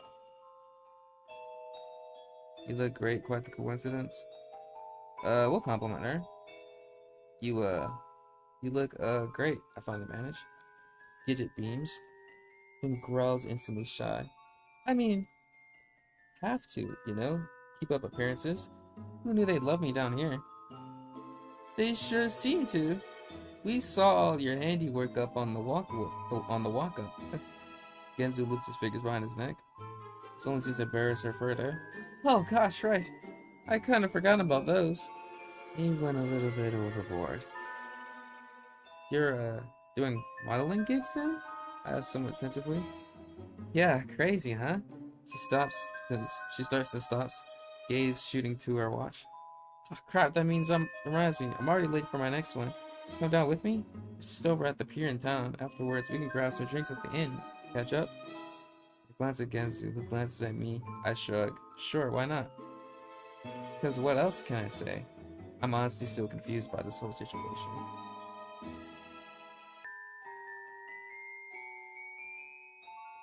She grins. Amazing. Come on then. This way. Then starts off down the road, not forgetting to throw a parting wave at the crowd still camped outside the door as she passes. Catch you all later. Genzo scratches his forehead. Seems to be doing pretty well for herself, huh? You could say that. We walk after her, and I can't help but notice the aura of the crowd grow dark as we pass. One of the older women even glares at me as I turn my head to look. Just keep walking, Genzo hisses. No need to be told twice. My pace quickens by about a half a step. Gidget leads us down the curved road and past a few more buildings that look just familiar enough to jog my memory. Past the next bend, the buildings open up to reveal a long cobblestone pier lined with small fishing boats. A team of photographers is already setting up their gear near the water. Beautiful, isn't it? Gidget turns back towards us. The perfect photo shoot. I'm actually surprised I haven't done one here yet. It's certainly photogenic, Genzo squints as he takes in the scenery. I don't disagree, but my head is still filled with visions of a giant outlaw creatures and whatever it was that happened back on the kiddie cruise, making it hard for me to appreciate the view. Feel free to look around during the shoot. I don't think it'll be that long. Gidget bites down on her lip with an eager smile, then dashes off towards the crew. She's really enjoying this. They do seem to like her. I throw a glance back towards the way we came, half expecting to see that woman in the crowd from earlier following us. Fortunately, the path's clear. Pretty obvious what she wished for, huh? I don't respond, instead biting down on my lip and watching the crew finish setting up. One of them, the makeup lady, I can only guess, is already checking Gidget over, touching up her face and getting her in position. Shoot starts, and Gidget is on fire. I've never seen her look so alive, so happy, having the absolute time of her life. They start with a few shots with her back to the boats and walking along the pier, sitting atop the railing and gazing out across the lake. Despite her constant smile, I can't stop the feeling of unease clawing at my belly. Why is she here? Why is she doing this? She's not supposed to be here. We're not supposed to be here. How can she act like this is normal? Why are you doing this, Gidget? Except that this time the voice in my head is from one of my memories, bubbling up, floating to the surface, swirling around at the base of my brain. Why are you doing this, Gidget? Gidget looks at me in confusion. Her brows furl up as her teeth gnaw at the inside of her cheek. What do you mean? I thought you'd be happy for me. It'd been fall of senior year, the annual school hackathon, the one all the college reps attend to scout out new talent. It was supposed to be me that won it. Me that got all the scholarship offers. Me that had been working towards this every year of high school. You ruined everything. What are you talking about? Gidget's eyes quiver. She looks like she's about to cry. You're not even good at coding. You only started because I did. That's not true. I like coding too. But you just had to go and take everything that's important to me. The reps liked your project too. Coding is for boys. Oh, brother, here we go. This stops her. Her lips are trembling. Everybody already thinks you're a boy. It's embarrassing. Oh. We, reaching, dark territory, dangerous territories here. You should do something for girls. You'd be prettier then. Now the tears are falling in a big salty rivers that stream down her cheeks. She runs away without another word. That was a bit harsh. Horrible. I'd been so horrible. Even after all these years, I still cringe just thinking about it. I hadn't meant a single word of it. Been the anger talking. But I never apologized. Never taken it back. Gidget had changed after that. Grown her hair out. Got interested in fashion and dresses. Always asked me how she looked. She stopped coding altogether. Damn, you just changed her whole life, basically, by being a dickhead. No, that's crazy. I glanced back at the present-day Gidget, currently resting her chin in her palm and shooting a smoky glare at the camera as her hair dances in the lake breeze. I'm sorry, Gidget. No sooner has the thought entered my head, and then Gidget. You know what? It doesn't even matter. She shows up, beams, and begins waving me over. I pause, unsure. Went to myself, as though there could have been anyone else she's pointing to. When she nods, I shuffle over awkwardly. She jumps down off the railing at my approach. Join me for a shoot. A shot. Words! What? My voice cracks. Yeah, come on, just for fun. Her arm sneaks its way around mine, and I feel her tugging me towards the camera. Besides, who wouldn't want to shoot this handsome stud, huh?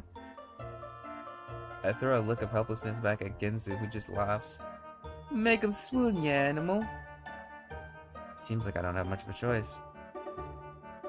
They position us on the other side of a little blue sloop, its sail flapping gently in the breeze. I don't have even a chance to ask what I'm supposed to do before the cameras are snapping like crazy. How many pictures are they taking? 100 a minute? The first 500 or so are just gonna be me looking like a deer in the headlights. Fortunately, Gidget knows what to do. She grabs my arm, pulls me close, taps my opposite shoulder to get me spinning around, and when I realize it's her, I smile, laugh, feel some of the tension leave my shoulders. She gives me a playful shove, gets me going, gets me moving, points towards an especially oblong cloud in the sky to get me to looking skyward. And all the while the camera shoot. This is how it works then, is it? Hope that one or two of those thousands of shots actually look decent. Gidget laces her arm around mine, pulling me back in, and plants a kiss on my cheek. Feel my face heat up. Her body is so close that I can feel her breath on my face, on my neck. When she brings her arms around my shoulders in a tight side squeeze, I can feel her chest press against my arm. My stomach flops. Bitter nausea works its way up into the base of my throat. My eyes go to Genzu. He's standing a short ways behind the photographers, hands shoved deep in his pockets, just staring at us. For once, he's not cracking his usual smile. I step away, chin curled inward and hand to my head. Maybe that's enough time in the spotlight for me, I cough, wipe out my nose. Geisha just laughs. You were never one for the attention. She throws me a wink. Thanks for obliging me, though. I'm almost done here. Then we can head back. I nod somewhat apologetically, chin about to disappear in my clavicle, and scout out view of the cameras. Once clear, my stomach's words. Oh my gosh, this has to be like terrible. Once clear, my stomach slowly normalizes, and I take off my glasses to give my face a few good rubs. So I take it you won't be coming back to shoot the swimsuit edition, eh? An all too familiar elbow nudge to the ribs pulls me back into the moment. Very funny. I take the opportunity to clear my glasses. 2 quick breaths across the lenses, then a solid rub with the hem of my shirt. Place them back on my nose. Blink. By the time I look over, Genzo's gone back to watching Gidget, who's now walking along the cobbles, looking back over his shoulder at the cameras. I check out the opposite direction, back towards the winding roads and their surrounding cottages. Every now and then, something will jump out that triggers a flash of memory. Flowers of the sill of the bakery, the outdoor seating area of the cafe with its red and white striped tablecloths, even the smell, that faint, sickly, sweet aroma of honey and sugar that dances up and down my tongue. Something catches my eye. The girl from earlier, the one Gidget gave her autograph to. She's walking by, clutching her little book, spring in her step and a bounce in her little ponytail. The people here sure seem to like Gidget. I catch myself, roll my eyes. Of course they do. It's pretty obvious what Gidget wished for. It's not like any of this is real. No matter how much Gidget seems to enjoy it. I suck my bottom lip up between my teeth. Just when I'm about to turn back to the chute, a flash of movement stops me in my tracks. There's another girl, approaching the ponytail, hunched over and moving quickly. Very quickly. Closer. Closer. They're nearing a small alleyway between two of the buildings. Ponytail walks in front of it, none the wiser. The other girl pounces.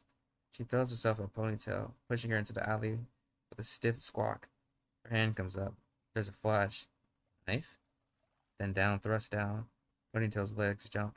Another thrust. Up and down, until Ponytail's legs slump to the ground motionless. My jaw goes slack.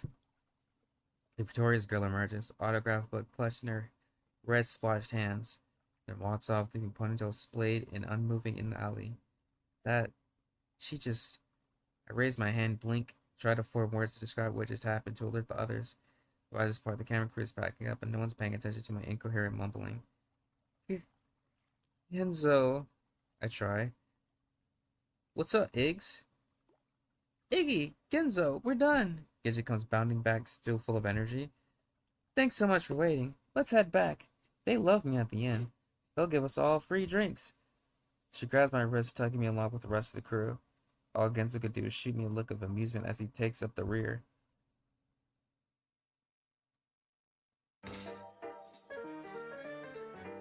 Ooh, I like this music. Drink up, boys. It's on the house.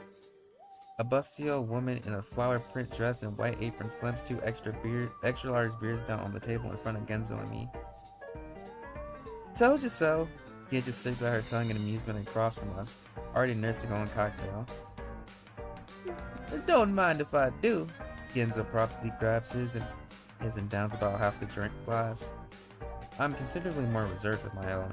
Clutching it in both hands, I bring it to my lips, tasting just enough for the foam to decorate the bottom of my nose. The inn is busted with patrons. Men playing cards, groups of friends laughing and drinking, even a table not far behind us filled with what I could only assume are fans of Gidgets. They sit watching us, scribbling down notes at our every action.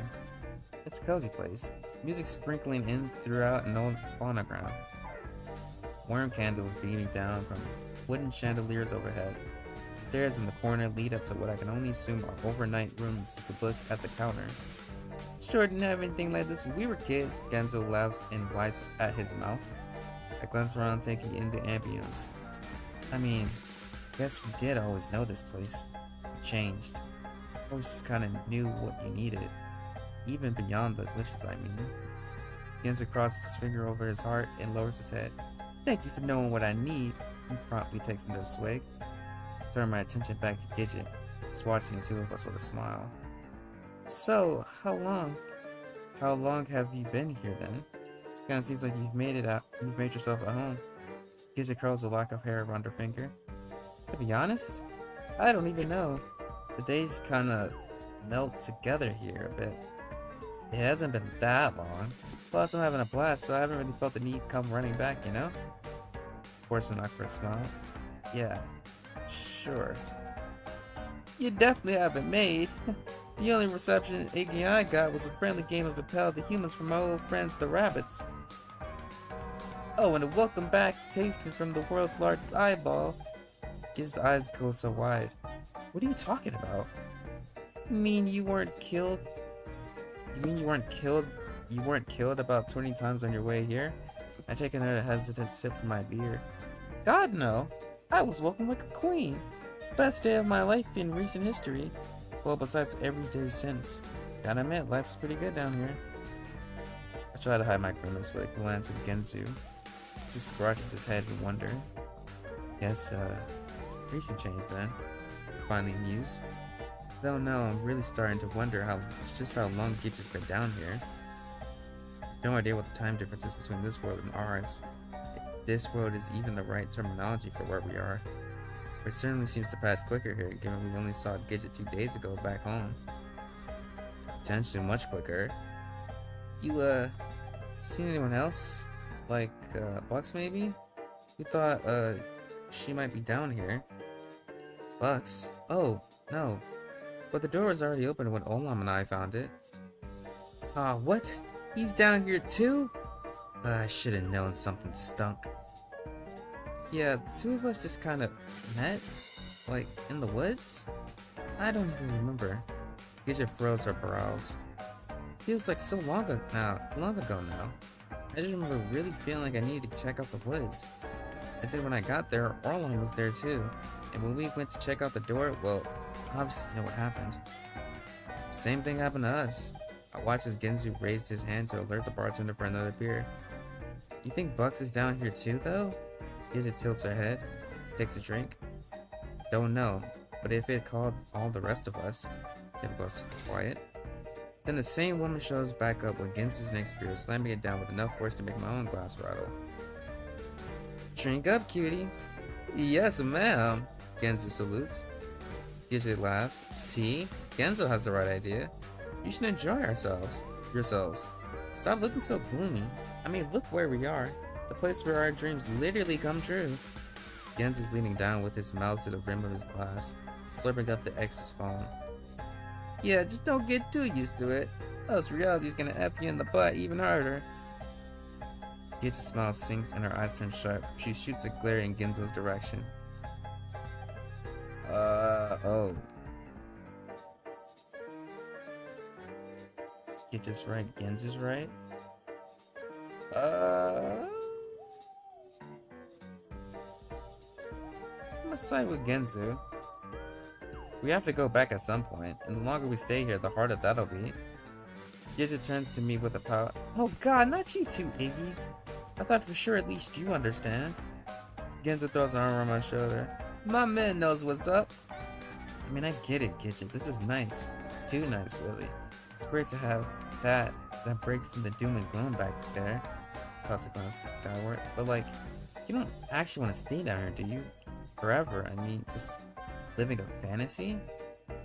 Who said I was gonna stay down here forever, huh? When do you plan on going back? I asked somewhat tentatively. Whenever I want, Gidget responds almost instantly. Why? Why does it matter to you? I raise my hands defensively. It doesn't. I try to laugh it off. Just, you know, wondering about your plans and all. The smiles returns, as sickly sweet as the scent of honey tickling my nose. I'll go back eventually. I'm just enjoying my time here is all. What can I say? This place granted my biggest wish. She leans forward, one hand moving across the table to touch my wrist, and it seems about to grant another. I stare at her hand. Genzo stares too, even in the middle of gulping down his beer. I pull away, shoving my hands to my lap. My face feels hot, so my eyes still stay fixated on the bottom of my glass. I'm gonna go have a smoke. Genzo breaks the silence before pushing up and away from the table. The alcohol, you know? He throws a glance at me, then Gidget, then adjusts his cap and walks off for the exit. My belly's flip-flopping something awful now. Just looking at the beer left in my glass makes me nauseous. I force myself to look up. Gidget's still smiling. Hey, honest, just blushed. Genzo and I feels like we've been through hell and back just getting here. Could really use some, sleep. My knees hopping like a grasshopper under the table. Oh, of course! There's rooms upstairs. I'm sure Miss Graham he'd fine with you using them. Thanks, yeah. I try to grin as I push myself to my feet. It's just, you know how it goes. Certainly sounds like you had a rough time. Yeah. I pause. Reach for my beer. Pull my hand back, bring my hand up to say something, lower it. Anyway, let's talk more tomorrow. Sure thing. I half stumble away from the table. I can feel Gitch's eyes on my back the entire way to the counter. My head feels blurry. Thankfully, a quick chat with the aforementioned Miss Grant is all it takes to scare myself a room at the top of the steps. She grabs the key and leads me upstairs and away from the noisy bar, opening the door to reveal a cozy room outfit fitted with a bed, wardrobe, and desk. You have a nice night, sir. She bids before leaving me with the key and shutting the door. Quiet. It's wonderfully quiet. I hadn't realized just how loud it was downstairs till now. The beautiful silence does wonders for my chest. I practically feel it unclench itself muscle by muscle as I let out the longest breath of my life. I meander towards the bed. It's decorated with a thick red kilt and crowned at the top by two fluffy-looking pillows. I sit down and feel the mattress curve lightly beneath me, then take the opportunity to look out the window at the foot of the bed. It's dark now, with only the streetlights to illuminate the cobblestones below. Few people are milling about. I search for Genzo, then realize I'm on the opposite side of the building, so there's no point. Sit back and examine the room instead.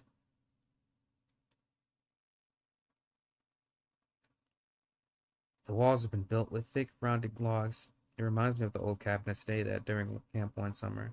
Rustic.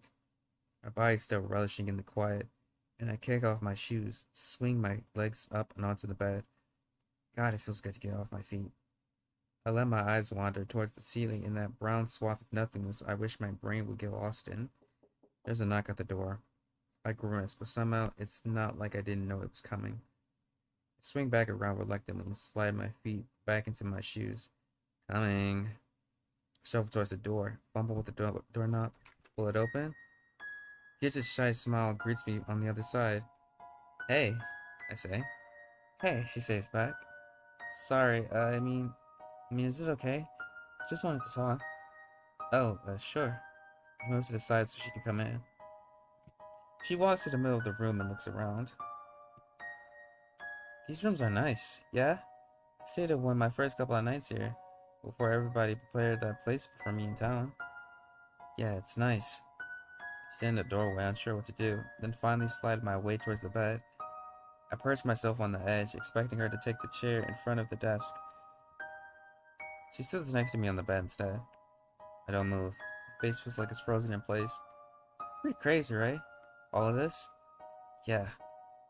To think that this place we went to as kids still exists. Heck, that it always existed. I think part of me just wanted to write it off. Chalk it up to kids being kids. Make believe and all that. Yeah, I know what you mean. I leaned forward and perched my elbows on my thighs, hands clasped. But it's real. All of it. And it's given us another chance. I haven't been looking at her, but at this point I turn. Her gaze is pointed up towards the ceiling, as though trying to peer past it and straight into the stars.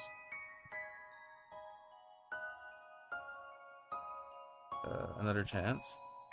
What do you mean? She brings a hand up, curling a lock of hair behind her ear. I don't know, just that. You ever felt like maybe you should have done something differently? All the time. Trust me. I stay silent and tapping my thumbs together. That maybe if you'd been smarter or been more courageous or really fought for that thing you really wanted, that maybe things would have turned out so differently. I run a hand through my hair. I think probably everybody feels that way to an extent. Yeah, I guess. There aren't any do-overs in life. Uh, But I don't know, maybe that's why this feels so significant for me. The world's way of giving me a chance to change things. She looks over at me with this, her eyes just slightly strained. There's a sort of longing to her gaze. I can't decide if it makes me curious or uncomfortable. You going to stay down here then? I finally ask, her lips curling in an embarrassed smile. No, I just for a little while is all. Besides, it's giving me good practice. Modeling, I mean. I've had so many shoots down here, my confidence feels through the roof. By the time I head back, I'll be a pro. There won't be an agent anywhere I can impress. It's great, yeah. Small twitches. You know, I thought you'd be happy for me. What do you mean? Am I not pretty now? I got a whole freaking village telling me I'm beautiful. Her eyes flash. I sit up with a start, lips pressed tight. I mean, I think you're gorgeous, but I always have. Her face softens, melts. I can almost see her eyes start to quiver. Really? A red flash spreads across her cheek. Is that true? Beads of sweat are beginning to break out on my forehead. I wipe them away as I run a hand through my hair. I mean, sure. She looks down at her lap, brings her hands together, plays with her thumbs. Iggy, there's actually something I've been meaning to tell you for a long time. My stomach is starting to flip-flop again. Oh, really? What's that? She looks away shyly, then turns back, curling a lock of hair around her finger. Well, considering where we are and all that, maybe I should just show you? I blink in confusion. What do you? Before I can finish, she moves forward, eliminating the distance between the two of us. Oh! Her hands go to my cheeks, and she tugs me down, bring our lips close together in a bruising kiss. My system temporarily goes into shock. When I don't do anything, she presses harder, moving her lips against mine, parting just long enough to let out a gasp of hot air against my mouth before diving back in, tongue roving and searching and slithering across my gums.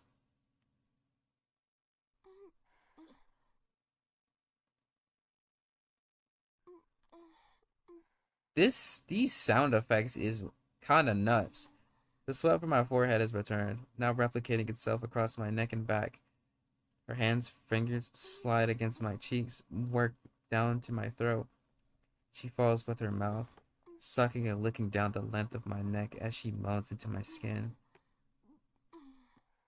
Gidget, I don't think we should.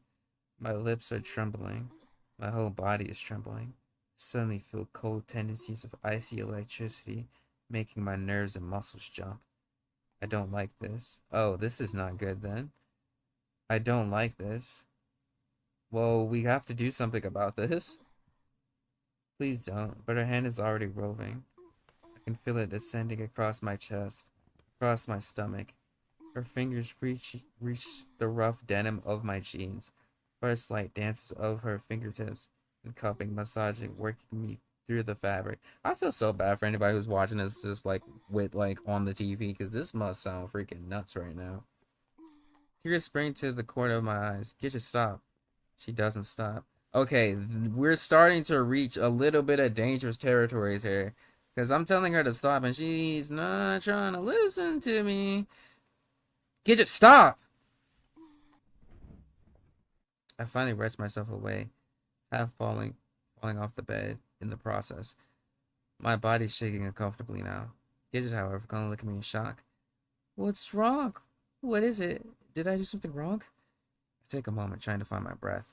I clench my fists to hide my quivering fingers. It's just... I rub at my face. It's not that I don't like you. I do. Heck, I could even, I don't know, love you maybe, if it came to that. I don't know. I bite down on my tongue. I can't do that. Do what? I sigh my unincompetence in forming words and turn my gaze towards the ceiling. That. It just makes me really uncomfortable. Maybe I just need more time. I don't know. Get just quiet for a moment. Still. Sits back. I see, she says, finally. So that's how it is. I turn in confusion, but Git just looking away now, gazing off towards the far wall. Oh, what is? This is just a way of saying you don't want to be more than friends, isn't it? No, it's not. Oh, shut up. You like me, but you don't want to. Oh. What man doesn't want to F a girl he likes? Whoa. Why is she getting mad all of a sudden? Like, whoa. Hold on. Like, bro just don't want to. He just don't want to do that type of activity. Like, there ain't nothing wrong with that. Like, yo, like, I'm gonna need you to chill on my mans, you know?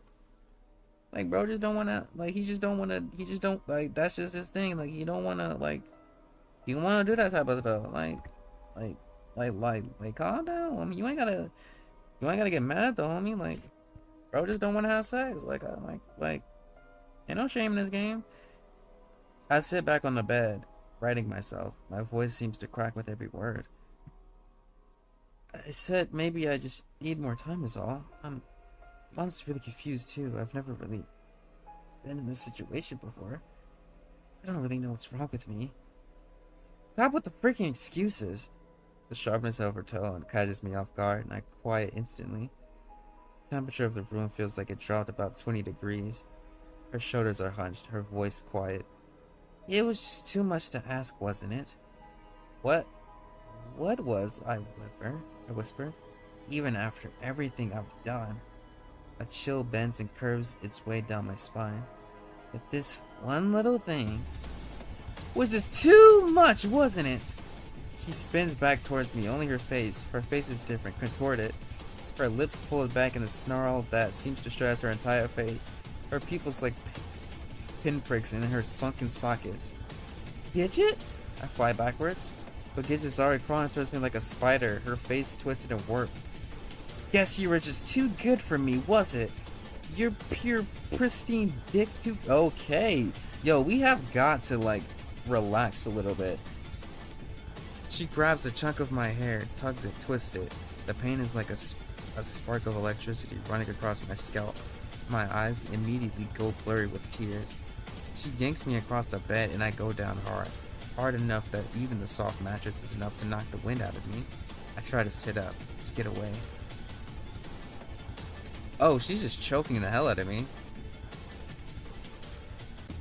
But I only managed to turn around onto my back before he gets on top of me, slamming. Yo, bro already said he doesn't want to like have that kind of stuff with you, and you think choking him is gonna make it any better?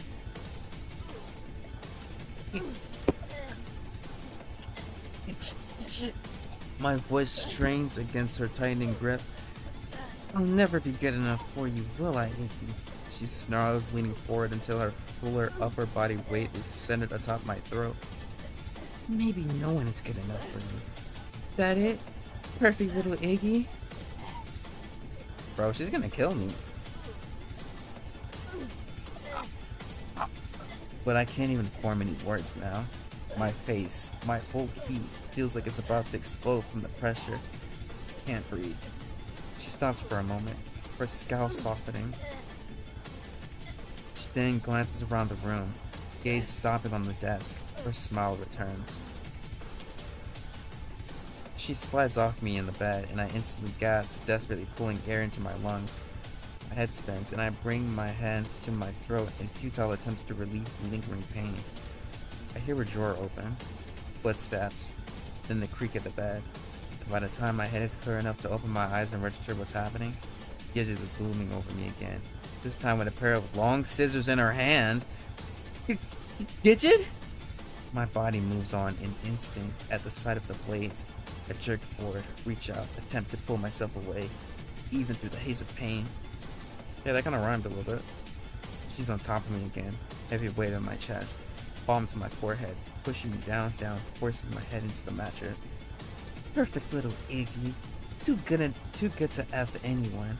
I can think of something you won't be needing then. Oh, she's trying to...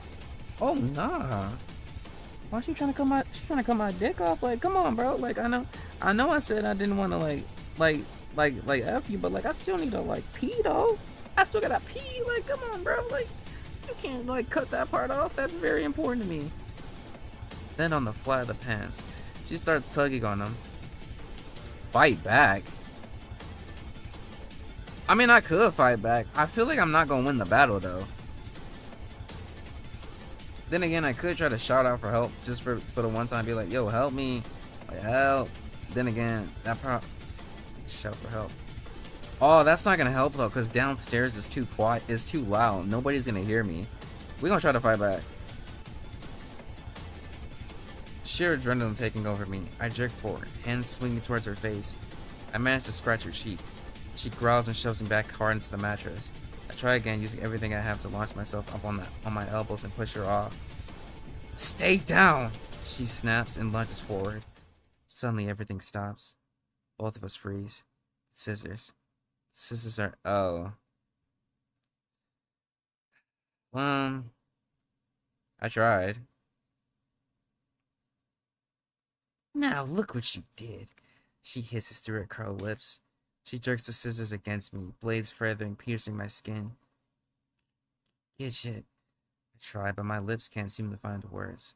Her smile widens. Another shove. Upwards this time. The sight must amuse her because she laughs. Keeps laughing. She grabs the handle of the scissors tight in both hands, face contorting. Ouch! Then forces the blade straight up through my belly and chest, slicing me wide open. I can see it. See myself spilling out. Sloppy wet sausages sliding down my front. And blood. It's everywhere. Painting my shirt, pants, the bedsheet below. My body shudders. Cold. So cold. Don't look at me. Don't look inside me. The last thing I see before my eyes flutter closed is Gidget reaching her hand into the steaming pile of my intestines. Fingers curling in the slop. I won't do anything to involve you with your body, Iggy. She giggles, cackles, and everything goes black. It just seems that every choice I get, I always end up getting the game over option first, and I don't know how I feel about that. Fortunately, you were gutted, but Gidget only did a mildly... Okay, didn't need to hear that part.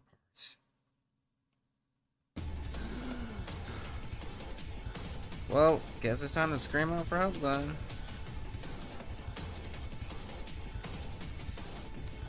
I'm gonna go with my gut on this one. My only hope is if someone hears me. I push through the pain, clawing at my throat, voice croaking. Help me! Louder this time. Help! Her face leaves my forehead just long enough to reel back, slap me across the cheek. My head shoots to the side so hard I see stars, and the side of my face burns like it's on fire. Oh, shut up. There's no one here to help you. She's still struggling to get my fly open one-handed. finally manages to press the button loose. She smiles, fingers rolling from the hole in my boxer briefs. At that moment, a slam rocks the room and the door flies open. What the heck? Genzu stands in the doorway, slack-jawed. His gaze goes from Gidget to me to the sisters. Genzu! Leave us alone! Gidget's voice is like a demonic growl, deep and low and echoing off the walls. I'm not sure what goes through Genzu's mind at the moment, or if anything does at all. It happened so fast. Oh hell no! I hear him below. Then he's charging at us, charging straight out the bed, straight at Gidget. She doesn't have the time to react. His hands hit straight across the middle, and the force of the impact sends her falling. She slams into the window behind her, shattering the glass instantly. Oh god! Her body lands halfway across the frame hard. There's a nauseating squelch as the jagged shards of glass still protruding from the sill impale her from behind, jutting up through her chest like bloody daggers. That took a turn. I didn't move. Genzo doesn't move. We both just stare at her limp body, hanging halfway out the window. Her dress is soaked clean, though. Red. So much red. Whole lot of red. Playboy Cardi. It's dripping off the glass, running down the wall, pooling on the floor. A strange sound rumbles in my chest. It builds, louder and louder until it bursts from my lips as a groan that buzzes and whirls in my throat. I scoot back along the bed, away from the window, until my back hits the wall. Damn, Genzo says quietly at first, then louder. Damn. I bring my hands to my face, my knuckles to my eyes, clench them shut, trying to block out the scene in front of me. What do we do? What do we do? Come on, Genzo! Genzo is smacking his head with his palms. Something loud moves downstairs. Tables and chairs creaking, toppling, sliding, grinding footsteps on the hardwood floor. Genzo twists towards the doorway, darts into the hallway. We got a big freaking problem on our hands, Iggy. His voice shakens. I don't think they like that we killed their idol. I watch him take a step back, and another. Then he leaps back into the room. Just before he manages to slam the door closed, I catch a glimpse of a person. They could even be called a person. Their skin is gaunt and gray, and their eyes are puffy and red. They claw at the door. I hear low moans as the door shakes and rattles beneath their nails. We need to get out of here, I say with a shudder. No kidding, Sherlock. Genzu's glancing furtively around the room, but even I know the only exit is through the window. I push myself shakingly to my feet. There seems to be more of them outside the door now. Scratching has intensified. Genzu climbs onto the bed and over the window, peering around Gidget's body to ascertain the situation outside. There's an overhang below. I think we can make the jump. But Gidget... Genzu winces. His breath hitches in his throat. I'm sorry, Gidget. He loops an arm around her pelvis and pushes. There's a crack. A snap as the remaining glass breaks. Then another push. All the way this time. It sends her sliding out the window. She disappears over the edge. I hear a thud from outside as her body lands on the overhang. Come on. Genzu reaches a hand towards me. I look towards him, towards the window, then back towards the door. That door isn't gonna last long. Genzu jerks his head in growing desperation. The door in question is visibly shaking now. Lurch after lurch, sending it rattling on its hinges. I bite down on my lip and dart towards Genzu. It's at that moment that the door gives. It opens with a horrifying slam, but sends the door flying backwards and bouncing off the wall. Oh god, are these all zombies? Then the bodies come pouring in. So many of them. They crawl and lurch and moan like zombies. All of their skin pulled out across their bones and eyes sunken in pink. A whole pie of all of them spills over and through the doorway as they clutch and crawl over each other to get inside the room. Genzo wastes no time. Grabs me around the waist, braces himself in, leaps. Shoulder first, he breaks through the remaining glass in the window frame, goes rolling out the other side, taking me with him. We hit the overhang hard. A second later, the whole thing buckles beneath us. We go clank, clattering to the ground below in the shower of boards and shingles. I lay there a moment, waiting for my ears to stop ringing, my body to stop screaming. Then push myself to my feet, careful to avoid any errant nails and broken wood. Enzo groans next to me. He nurses his shoulder as he sits up. F my life. But our lives are about to get a lot more effed. Groans are loud above us. I glance up to see Gidget's rapid fans reaching and groping out through the window.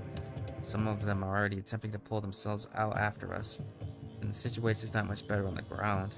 More gaunt faces peer around the corners of the nearby buildings, limping and dragging themselves across the once cheery cobbles.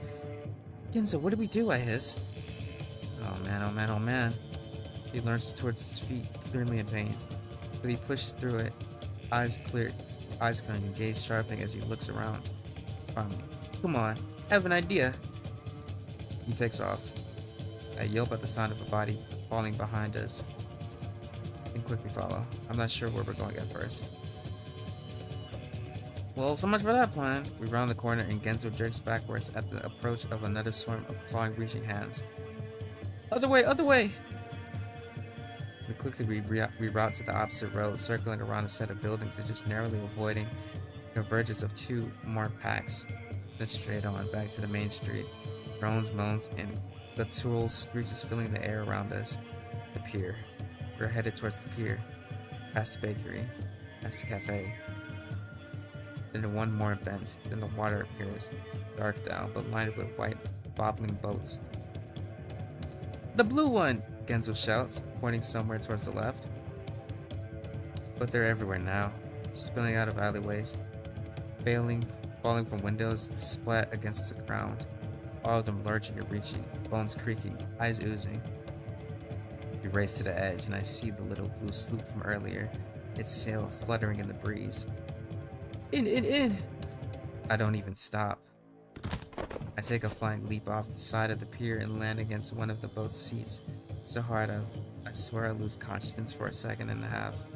Genzo's right behind me, and the boat sloshing in the water as he comes tumbling on board. Hand to my head, I push myself back up, wait until double vision recedes, and I can actually make out the pier and the bodies swarming our way. Genzo, the rope! I tried to walk forward, dizzy and wobbling. I got it!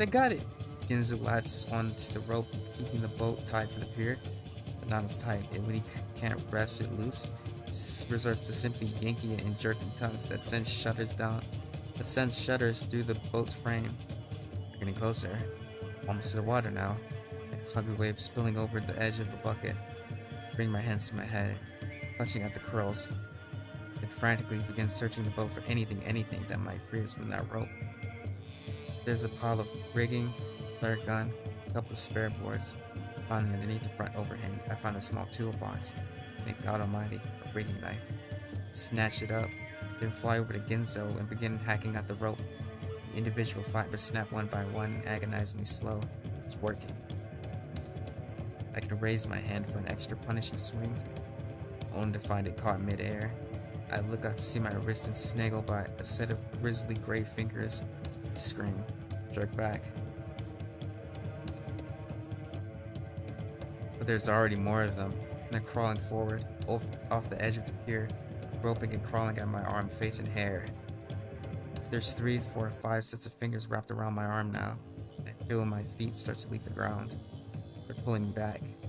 Genzo! I scream so loud I can feel my vocal cords rip. Genzo wraps his arm around my waist, digging his heels into the side of the boat. Let him go, you effers! Pain shoots through my shoulder and upper arm. They're gonna rip it off. I start to hyperventilate, heart beating out of my chest. I wrinkle and yank swap desperately with my free arm as they pull and pull. But even more are latching on, forming a bridge of flesh from the pier towards the boat, allowing even more of the things to crawl across. I can feel their fingers dig into my hair, scalp, scrape at my eyes and cheeks. Genzo groans behind me, and the pressure of my midsection builds as he clings to me tighter. He jerks backwards. This time, the force is so great, it sends the boat reeling backwards. The final remaining fibers of the rope snap. The boat breaks free, and the zombies lashed onto me get pulled off the pier and into the water. I nearly go with them. Probably would have too if Genzo hadn't locked his legs around the underside of one of the boat's seats. I feel the arms loosen, fall away, and use the new freedom to bat frankly at one of the ones that still remain. Finally, the last one loses his grip. Watch the thing sink down into the inky blackness outside the boat. That's all I can do. All I can do to sit there and breathe, not collapse right then and there. My knees feel like twin pods of goo. My arms and fingers tingle with swirling numbness. Genzo unwraps himself from my waist, sliding backwards down onto his rear end. Jesus! Follows suit and sitting shakily on one of the seats. And as I'm sitting there, as I'm breathing and shuddering, and I'm taking it all in, hits me. Tears flood my cheeks, like a river leaking down my face. My shoulders rock, chest gasping, mucus oozing down my lips. I can't stop it. It's like someone's flipped a switch. Now there's no going back. Genzo pulls himself up next to me, wrapping an arm around my shoulder. Cry it out. Just cry it out. Gives my shoulder a firm squeeze. That's exactly what I do.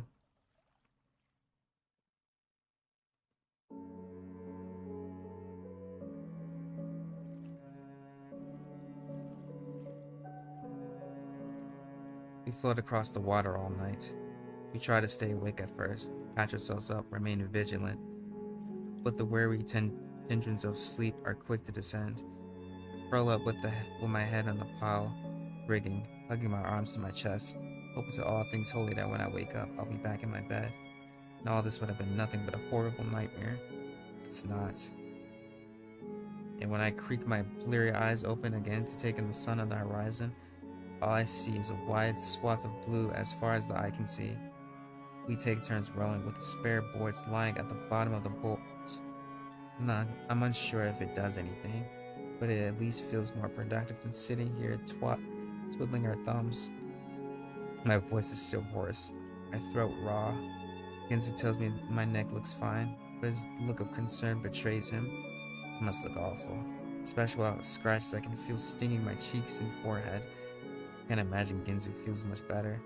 I catch him rubbing his shoulder when he doesn't see me looking. We don't speak about what happened. That would make it too real.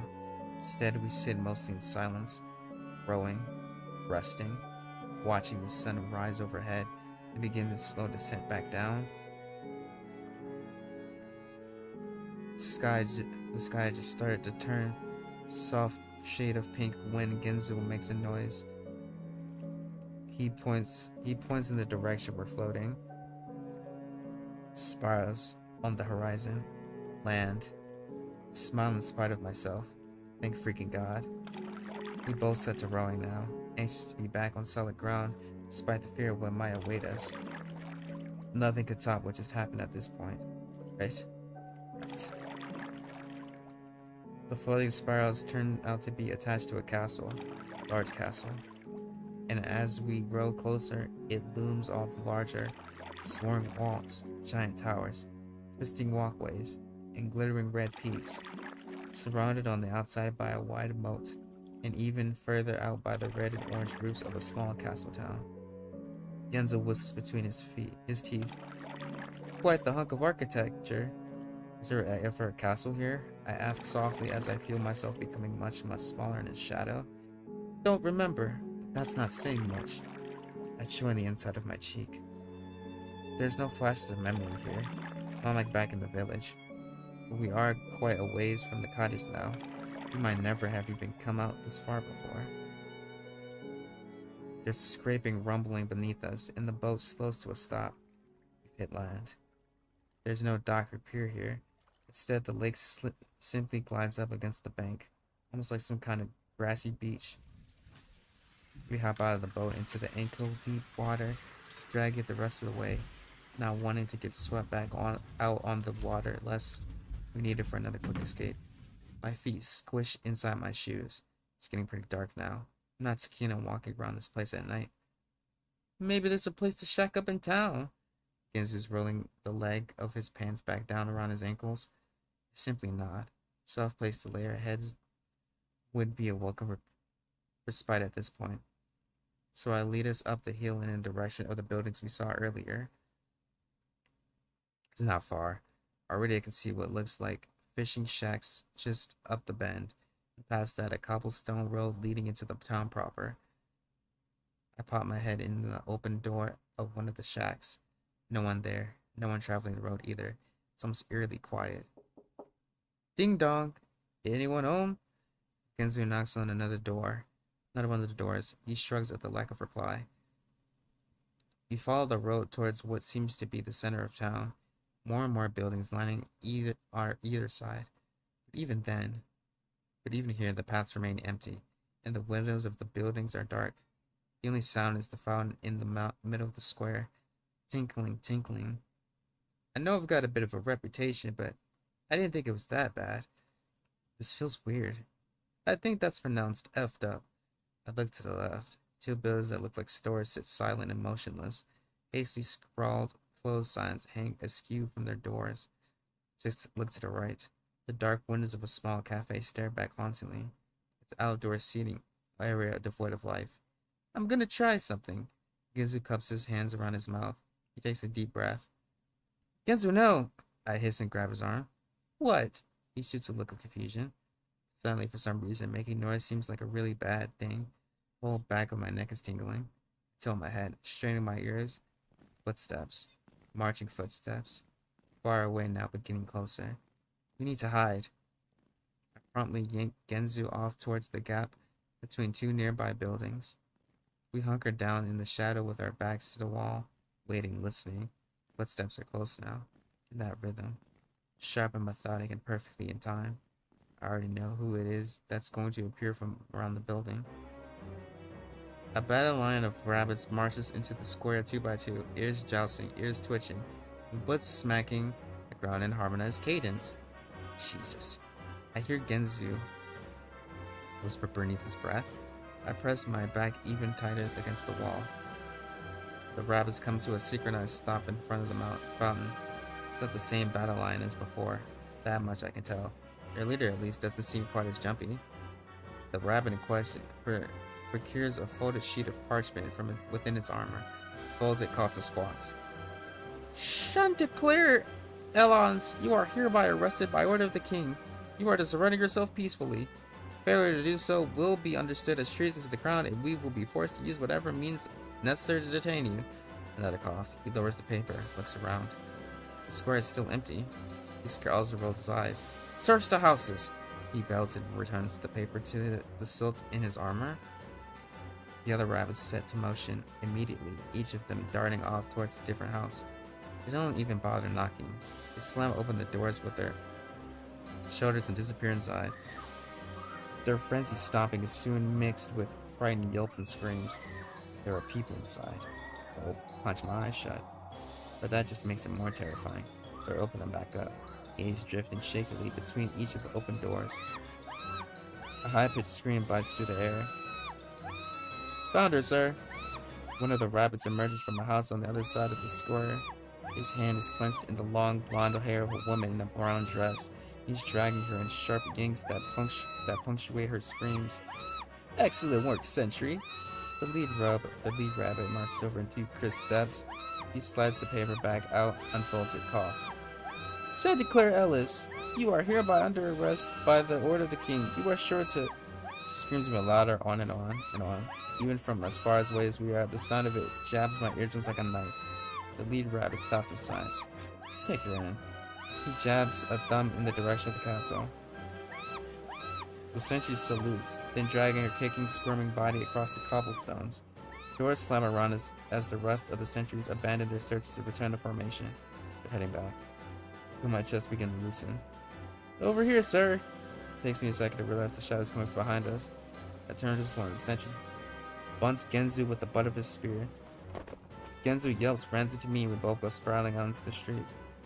Two suspicious individuals hiding over here.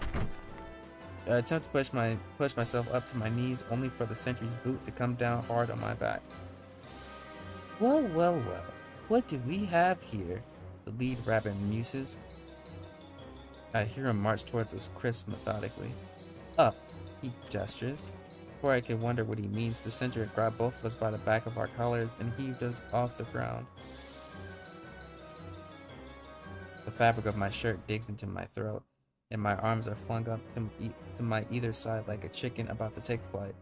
I try to kick to fight, I really do, but my feet doesn't even touch the ground, and all I managed to do was further cut off the circulation in my already tender neck as I swing. The lead rabbit grabs me by the chin and wrenches my head upwards. His fingers bite into my jaw and cheeks. Interesting.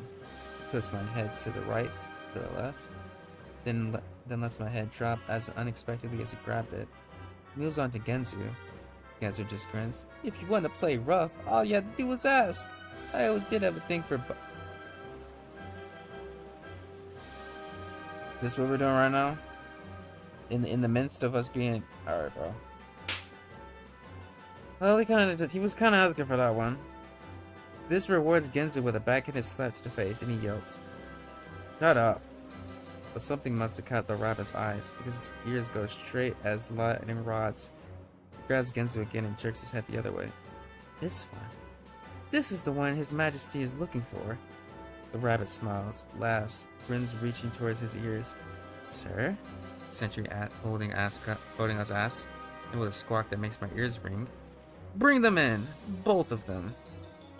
The lead rabbit lets Genzu's head fall and claps his hands together, clearly tickled pink. We'll be eating well tonight, gentlemen.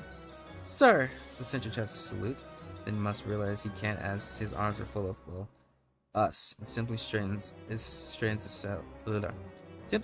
instead, clinking his heels together. Back in formation! The lead rabbit screeches again, and the sentries are quick to get back in line. Our sentry follows. Just when I'm wondering if we're gonna get carried like this the whole way, the world turns upside down, and I'm tossed like a sack of potatoes over the sentry's shoulder. My forehead smacks the backside of his armor with an audible clang. As my head starts spinning, I glance over to see Genzu drift over the shoulder of another sentry. All I can do is draw him a look of helplessness as the marching begins anew beneath us, taking us towards the castle and whoever awaits us there.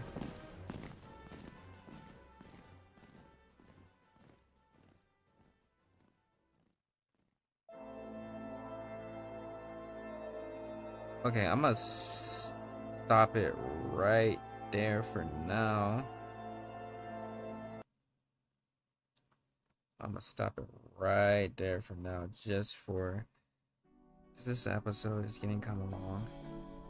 But I will say, first impressions are this seems like a very interesting little game.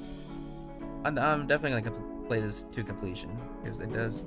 I am a little bit intrigued right now with this whole Wonderland little gimmick that they got going on. I was trying to figure out what the hell is actually going on. You know, trying to find out friends and stuff. But this, I'm not gonna lie, in the beginning I was kind of like, whatever, but like towards the end though, I'm a little bit hooked now. You got me there, developer. You like, it was a little bit of a slow burn in the beginning, but it kind of paid off. Nice. This was a pretty cool game though, so far. I don't usually play visual novels unless it's like for the channel, but this one it's pretty cool so far. You know. Plus, you know, it being a horror game, so you know, I feel like most horror visual novels are usually not terrible. So that there's that also. They weren't kidding about these like trigger warnings too though, because it was not holding them back. Like we basically just got like assaulted like towards the end. That was like nuts. Plus all the deaths. Holy, the deaths. It seems like every choice I made, I just picked like the death option, like on accident. That was kind of crazy too. I ain't gonna hold you. But yeah, I can't wait to see what happens next in the story, what path I take, what endings I get, how the story unfolds, all that stuff. And on that note, if you enjoyed watching me play this game as much as I enjoyed playing this game, consider liking and subscribing. Of course, you don't have to. It would just be nice. It's optional. As always, you know? Make sure you hydrate, take care of yourselves, eat something, all that jazzy stuff. I'll see you all when it's convenient. I love you. Goodbye.